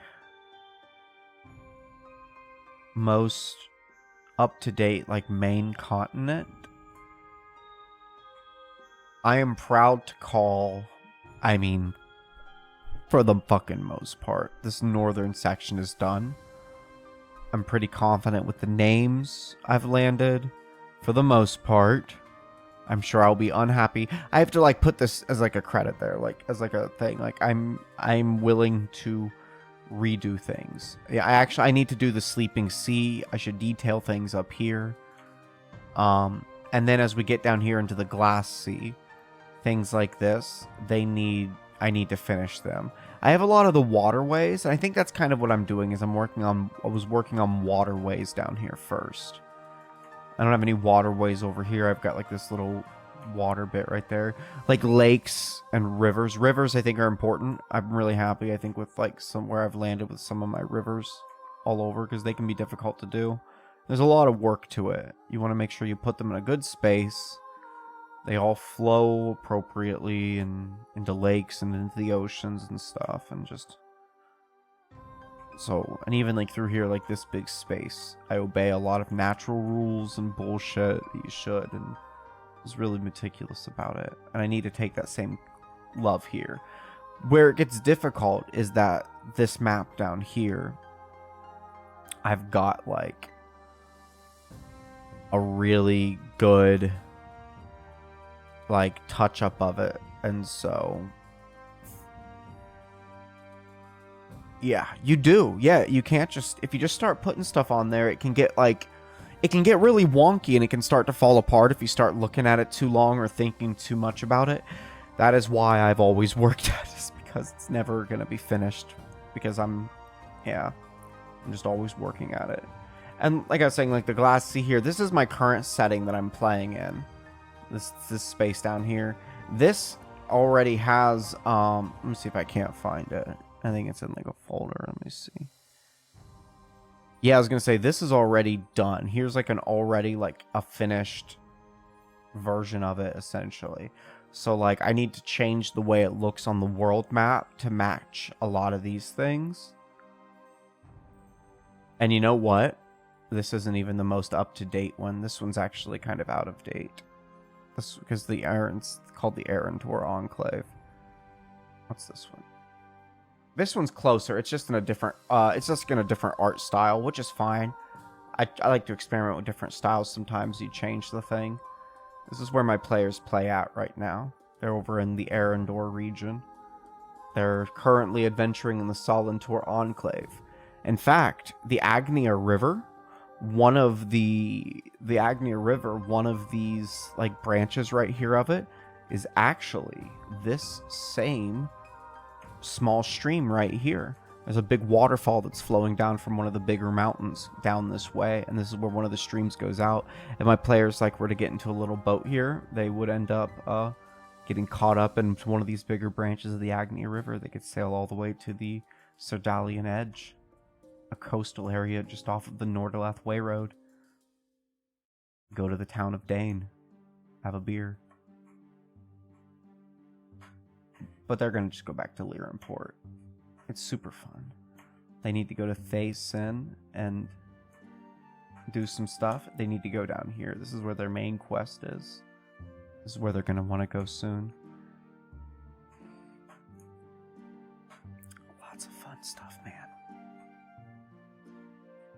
But yeah, I want to do all of this appropriately on this area down here. I want to because this right here, a lot of this doesn't make sense. Anicula's not this big circle of mountains anymore. It's kind of changed. But the mountains on Axia and Avalicia are pretty much the same. I like mapping. I'm glad you brought it up, because mapping's really fun. Everything south of the gates of Soradul is in need of work.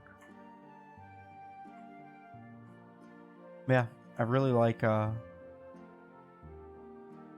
like this stuff. I need to get more things in the central areas done, and then I'll be happy. My world map is pretty weird right now. Long time no see. Delport, how you doing? I'm doing really good. Look, Delport's here. Hold on. Delport of the Brecklands in the region of Rothor. Oh, I think about you all the time, my friend. Just from putting that in there forever ago. During one stream, one fated evening, many moons passed. I'm really good though, man. I've got a boy coming along. That's my big thing. I'll be a dad here in about 3 months or so. And yeah, just always writing, playing D&D. I was just doing some prep for my game tomorrow. Hanging out with the boys. Gonna be rolling some dice. Drinking brews. Drinking out of cups. It's gonna be cool, man. We were just talking a bit about maps, but mainly I'm trying to find some fun magic items or treasure that would be stashed away in a cave behind a waterfall. Imagine, I'm talking quiet because I don't want my wife to hear. She's probably doesn't care. Imagine that you're a goblin and your crew, your gang, your clan have been forging old ruins and tombs and stuff around the mountains looking for magic items. Jesus Christ! Yo, OCC, OCC, Copycat, my girl. What is up, lady? How you doing? How's it going, miss? How was your stream? Everybody, I don't know if my shout out command works. I don't think it does. But if it doesn't, you should go and check out Original Copycat's stream because she's an awesome lady. It doesn't fucking work. It's garbage. What were you playing? What were you getting into? But when the baby comes, you were going to be so busy. Dude, I'm already so busy. I can't wait though. Yeah, when the baby comes, it's going to be a lot for sure. But it's awesome.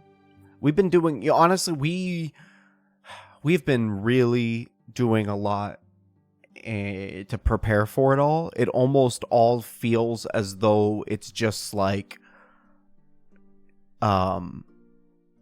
all just so it's all supposed to be some build up to it. We're already busier than heck doing stuff for it all the time. I'm excited. I'm gonna stream, just as much as I did before, barely any at all. Occasionally come back and try to do one of these episodic things. For anyone who doesn't know, we are in episode 2 of Flight from the Void. See what I'm doing now? Because I do all of these flittery Maybe I'm going to return to streaming. Maybe I'm just going to come and hang out things, but I still like the idea of episodic content. So Flight from the Void is now a new streaming thing where I stream whenever the fuck I want, and it is in no way going to be kept up with consistently. I'm sorry. Sims. Ooh, Sims. Oh, are you going to check out Paradox's new life sim that's coming out later this year? Does anyone know what I'm talking about? I swear I just saw this on Steam. Hold on, let me look. Paradox Sims game. What's it called? Life by You? Life by You. Thank you so much. I'm really excited.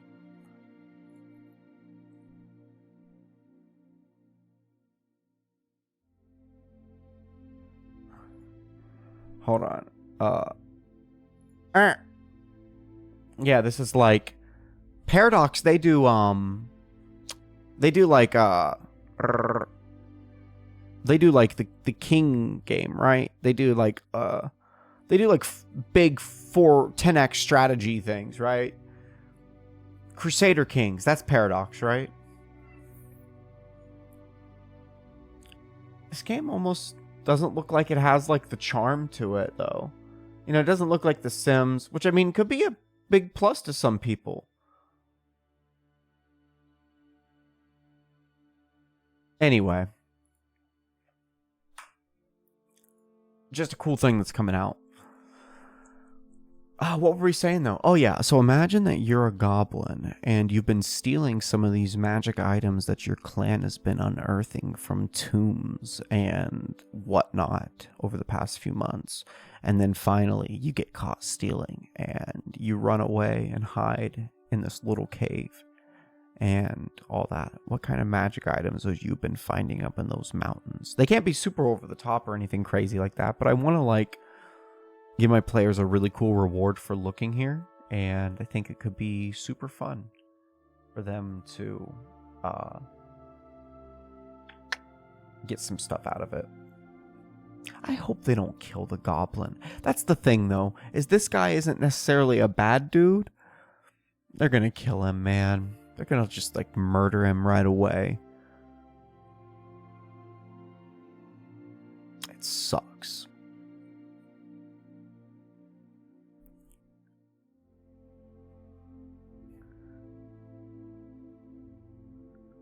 But Delport, if you're still around, how have you been? What's the good news with you? I thought about like giving them like a moon touch sword. That could be cool. I like the idea of like glowing blades and stuff. Trident of Fish Command. Aquaman. Oh, I'm doing that thing again where I need to like scroll up. Boots of the Winterlands. Your resistance to cold. You ignore difficult terrain created by ice or snow. That's actually kind of neat. Protection from aberrations. Mariner's armor.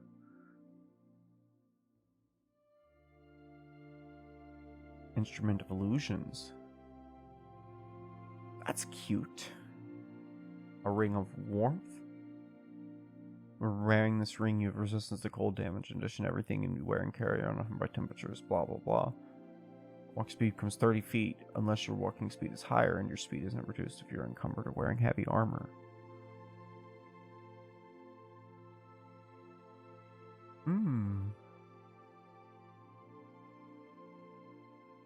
If you are in a boat... Hey, Z-Lion.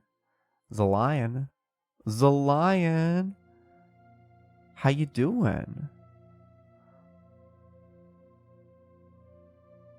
Welcome in.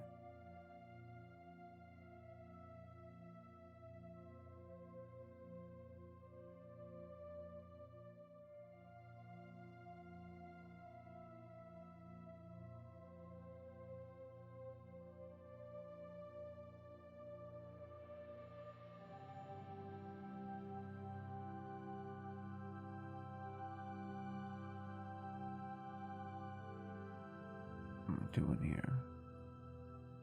Do you recall the Terraria glory days? Man, I tell you what. I do.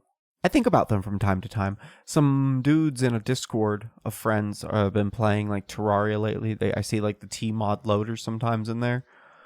I don't think much about Terraria anymore though. Every once in a while. You had that extra long hair? You mean this hair? The fucking ponytail got caught. This hair?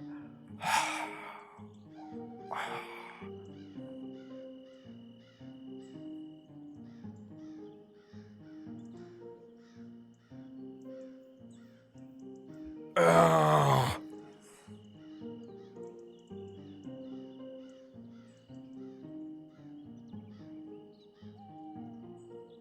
Oh, you still do? Yeah, man. I love this mug.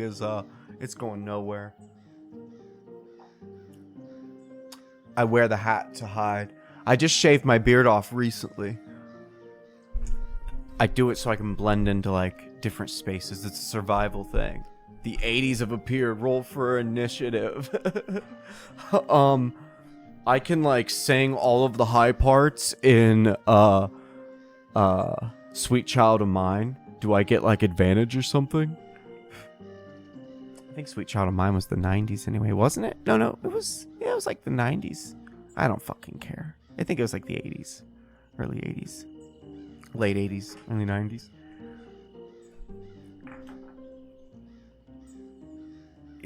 Roll for initiative. I always liked I've had long hair since I was a kid, man. I always liked it. I think in my 20s once I cut it all off, but then I started growing it back out around COVID or something. You can see some clips of me somewhere sometimes with it short or something, but I found a screenshot from 2008 or 19, so back then of your stream. You want to share it in the Discord or something? That could be funny. It's a book. The book has complex info. This is in the Goblin Cave. The Goblin doesn't understand, but the PCs can use, but the book can speak. Oh, wait a minute. Delpart, I'm sorry. I gotta piggyback on your idea in a second. As soon as the weapons come out, the book swears it will not help the characters if they murder this innocent soul. Ooh. He has to live.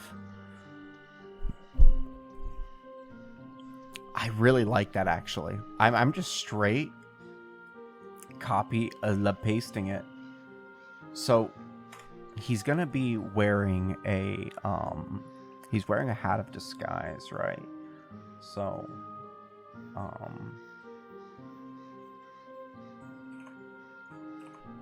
yeah. So like he gets to like play a little bit safe, which is nice. Why are there crows cawing? Is this like... This is 17 minutes of crows cawing. That was song I just skipped was 17 minutes long. It was going to go on like that for 17 minutes. Nah, no stress, man. No worries. You don't even have to if you don't want to. It's not a big deal. 2018? That was like 10 years ago or something, wasn't it? I really, really like this. The book can speak. So you know what's interesting, right? My party just got a warlock. A great old one warlock. A goo lock. A goo shadow book lock. A goo book of shadows. A book of shadows goo lock? What do we call them?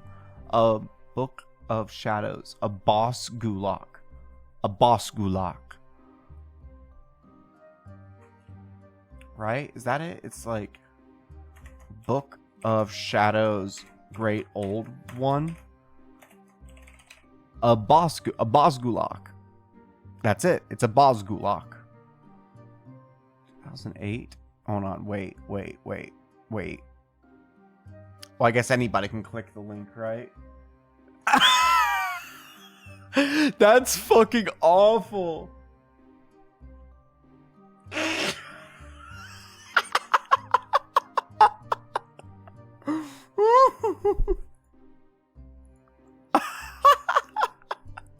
I think I threw that head away.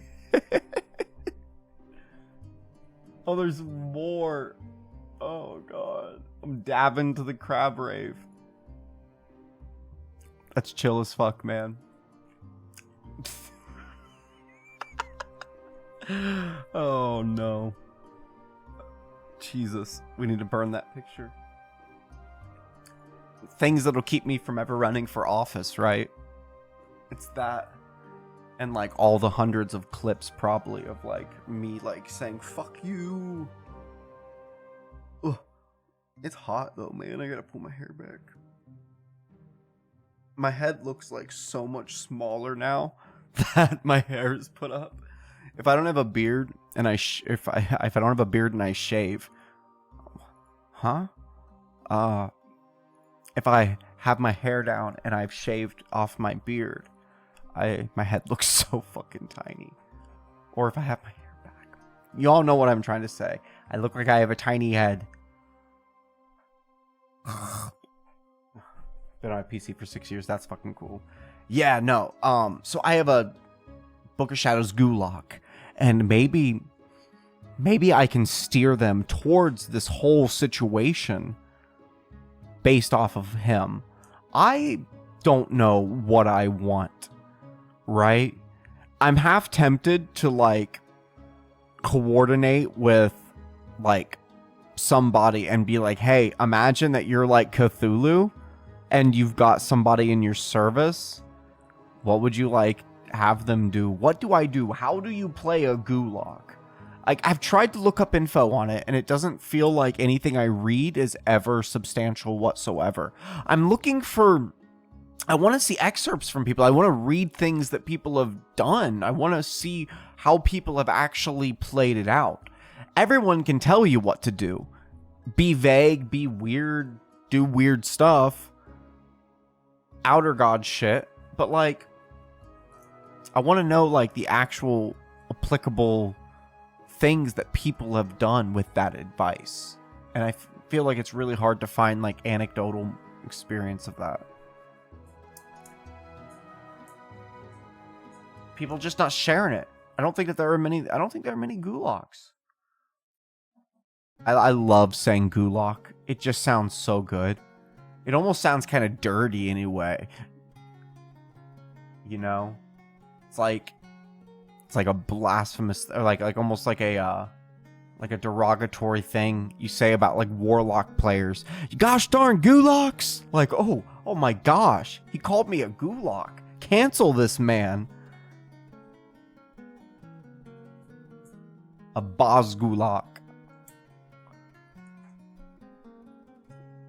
Anyway.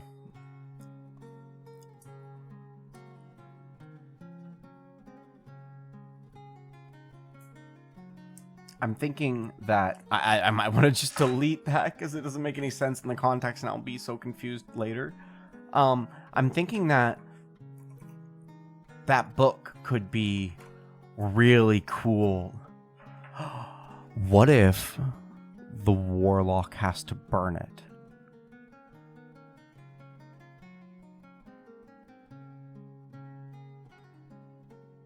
But it's not like a bad book necessarily.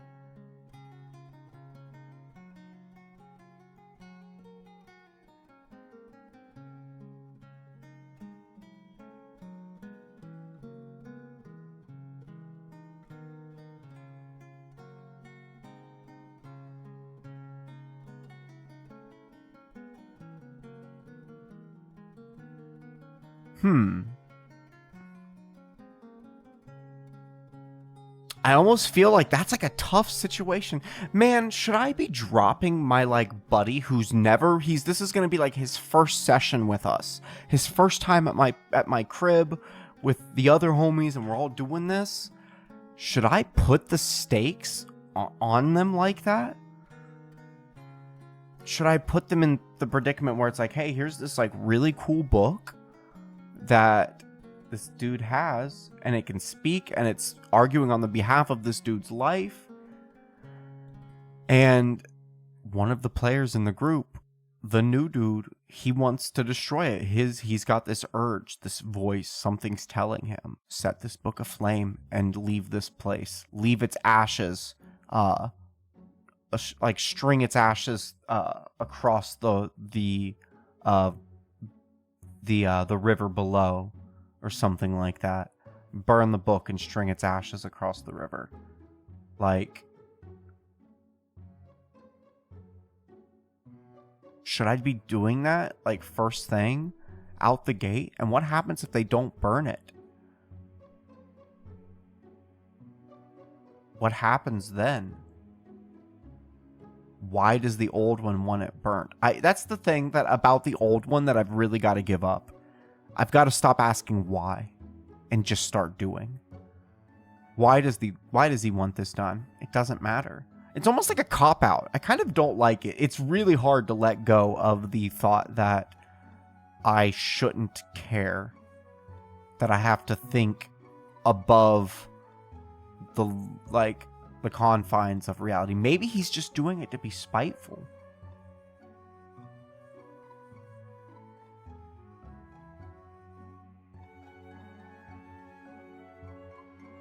I'm gonna do it.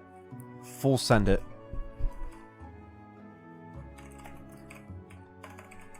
Artie's newfound warlock friend is on a quest to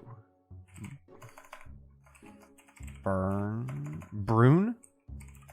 the book and spread the ashes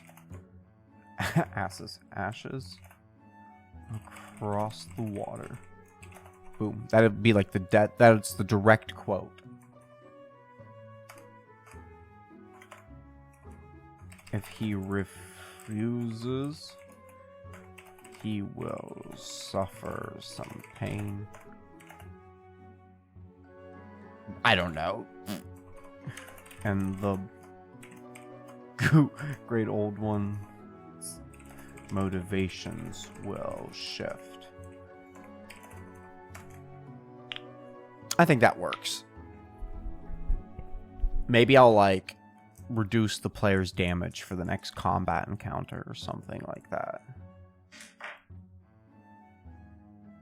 I'll do that.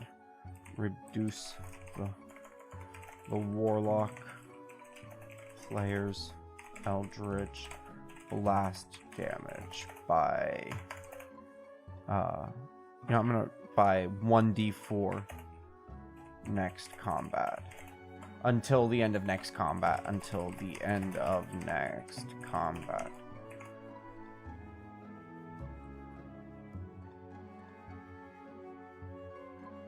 Bam, that's all you gotta do is something like that. I think that's a really simple one.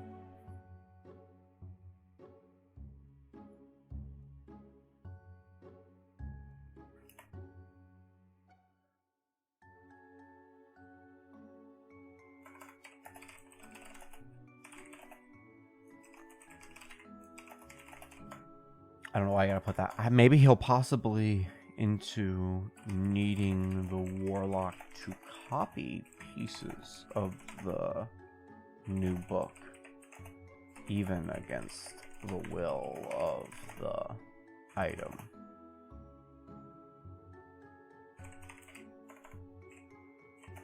Boom. Maybe if my player isn't able to destroy the book, he will instead be overcome with this like a new mission to like copy pages from it into his like Book of Shadows or something like that. And then the next time he goes to like look, oh, that's actually, yeah, okay, even against the will of the item itself. What? The next time the player goes to read the copied text in our Book of Shadows, the text has vanished and only a blank page remains.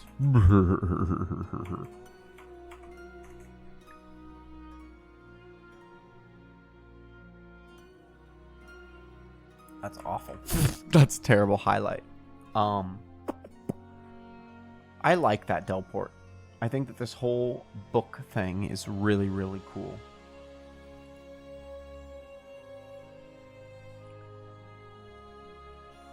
I'm gonna look at some more free loot.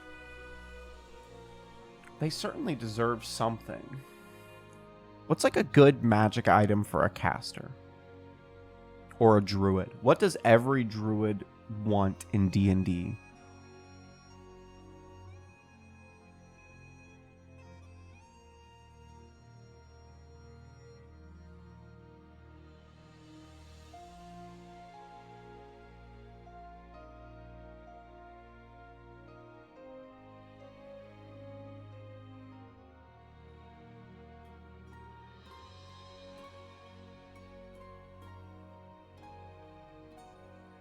Pipe of the sewers?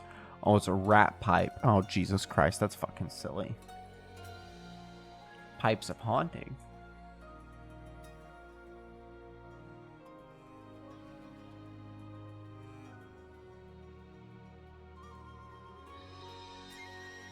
Jesus Christ. Scary music, man.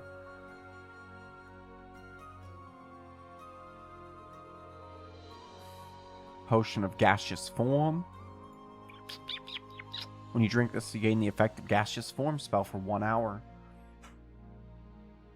Helm of telepathy. Wand of secrets.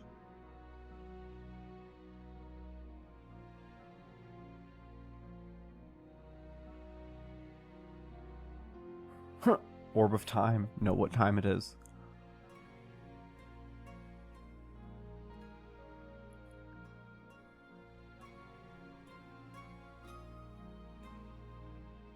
I'm just going to give them a magic 8-ball. It's literally going to be like a ball that, like, when they shake it, it delivers them, like, an answer to their question.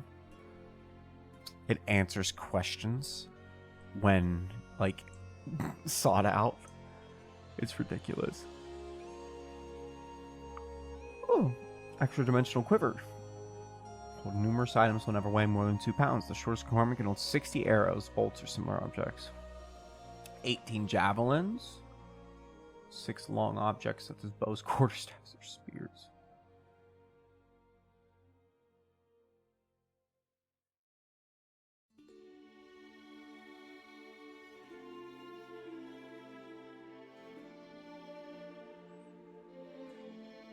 A staff of the adder seems kind of cool.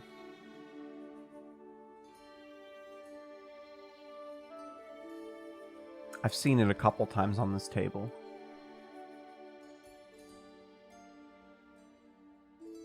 Mithril armor, really?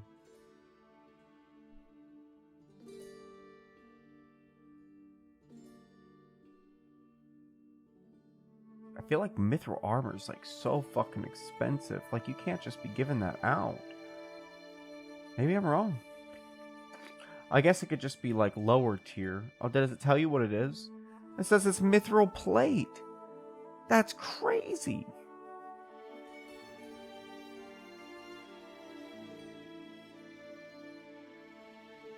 That's a lot of armor, dude. With no drawbacks.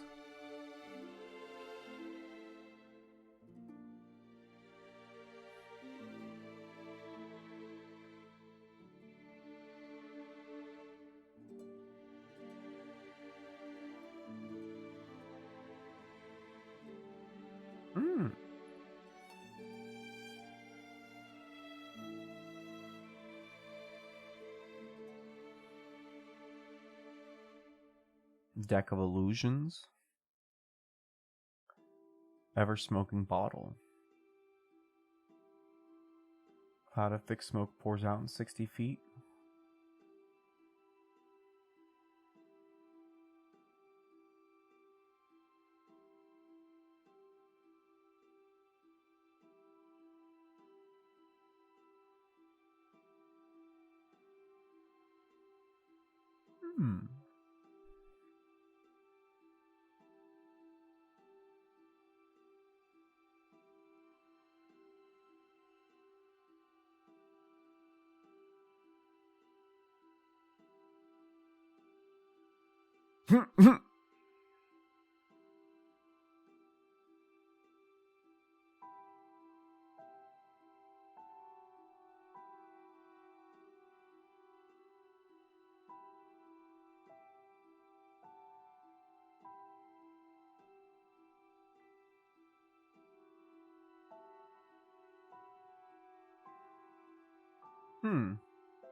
Okay, I'm definitely going to do a dread helmet. That's kind of cool. I'm going to do a staff of the adder as well.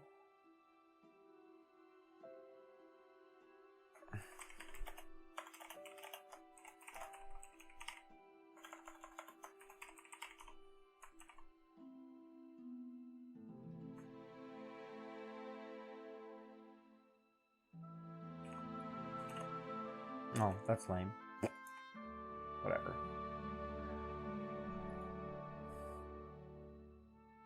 I'll just like work on the links later. A dread helm. Staff of the Adder dread helm. I'm still debating on the Stone of Good Luck. You gain +1 bonus to ability checks and saving throws with it on your person. It's kind of OP.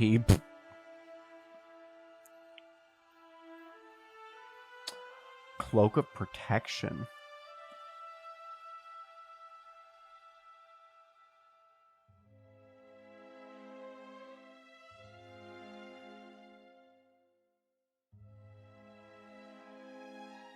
An instrument of the bards. Mac from his turn.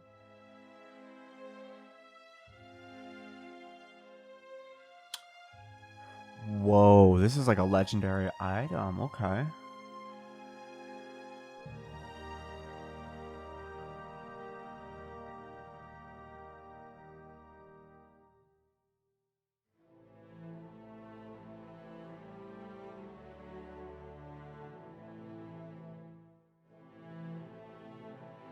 I feel like this was just too much for them.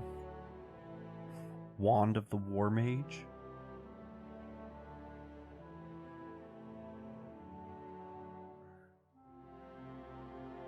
I like that.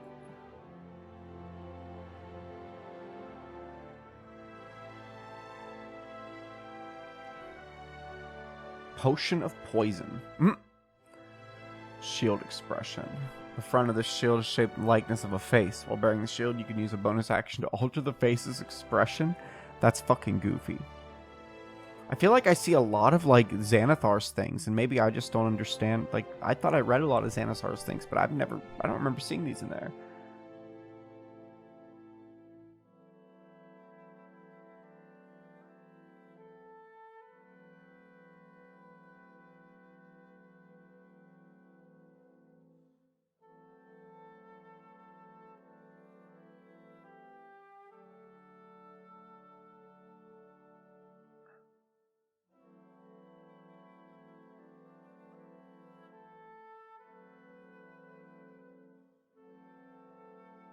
Scroll of Protection from Undead. Scrolls.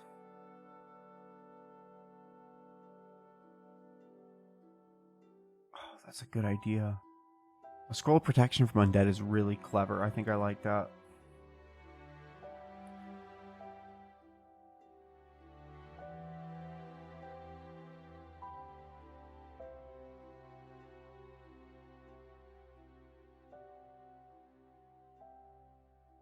Wait. Can I click on this and it's gonna... Okay. I'm fine with it. And a vermin.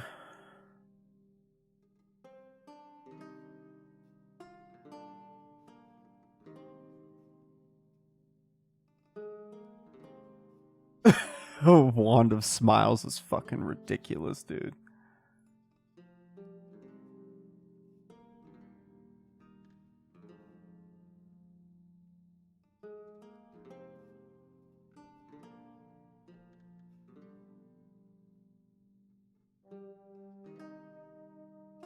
I'm gonna do a Ring of Warmth.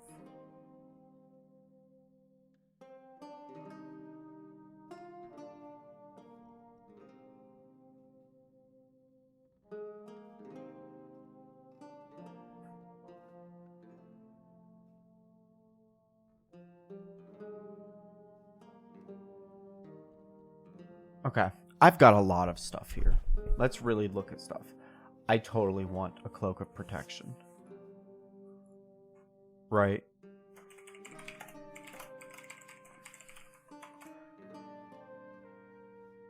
I don't think I want to do the Wand of the War Mage yet. There's only one person in the group who can use it, and he's literally playing for the first time tomorrow. Not getting one yet, but soon, buddy. He will. Scroll of Protection from Undead is epic.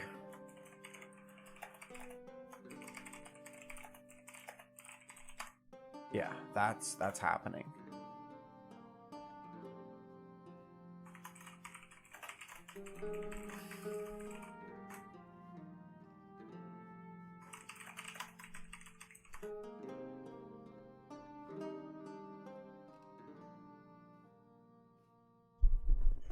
Boom.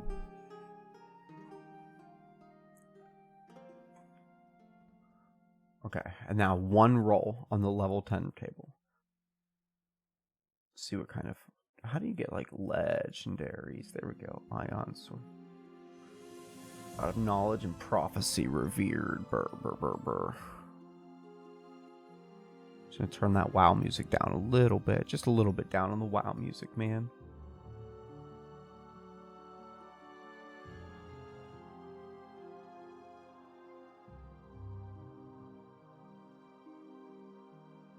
Back talk with Khaki. Freaking there.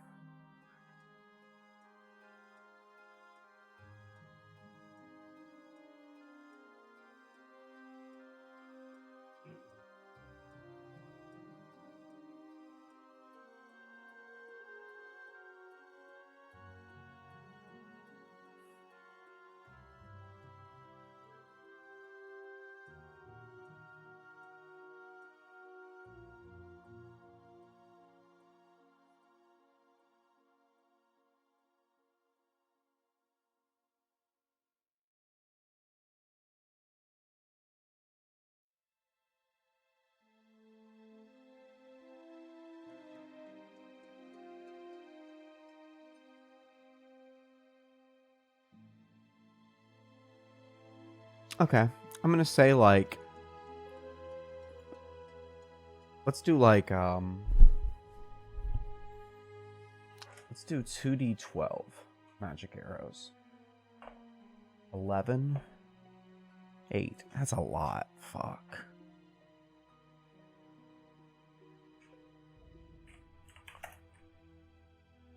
Okay, let's cut that in half.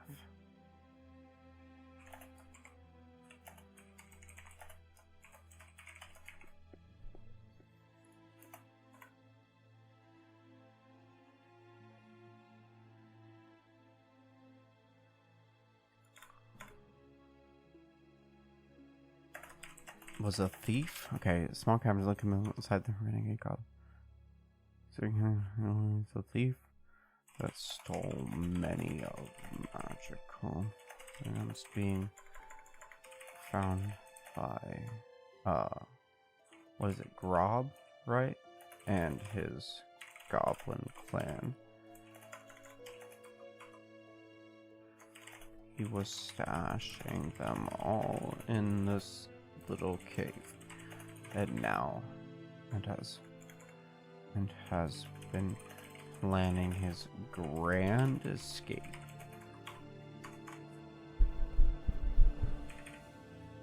Cool.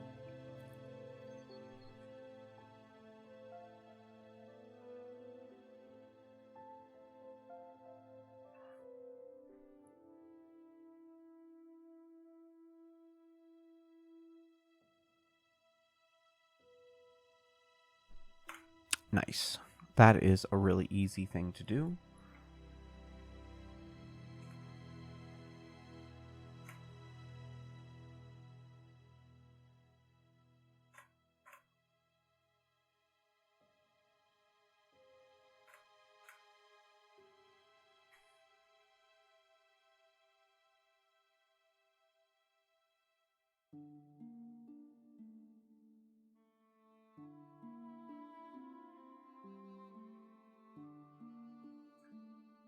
This is like one of the best WoW tunes ever, man.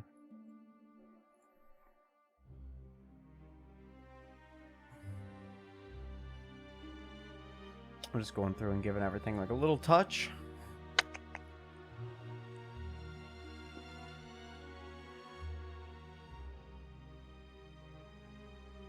Well, gang, I think it's time I departed. I think that it's been real. It's been fun. It's been really fun. But I think I'm on my way out. I'm going to go and try to do something. Probably play games with my wife, or who knows? We'll see.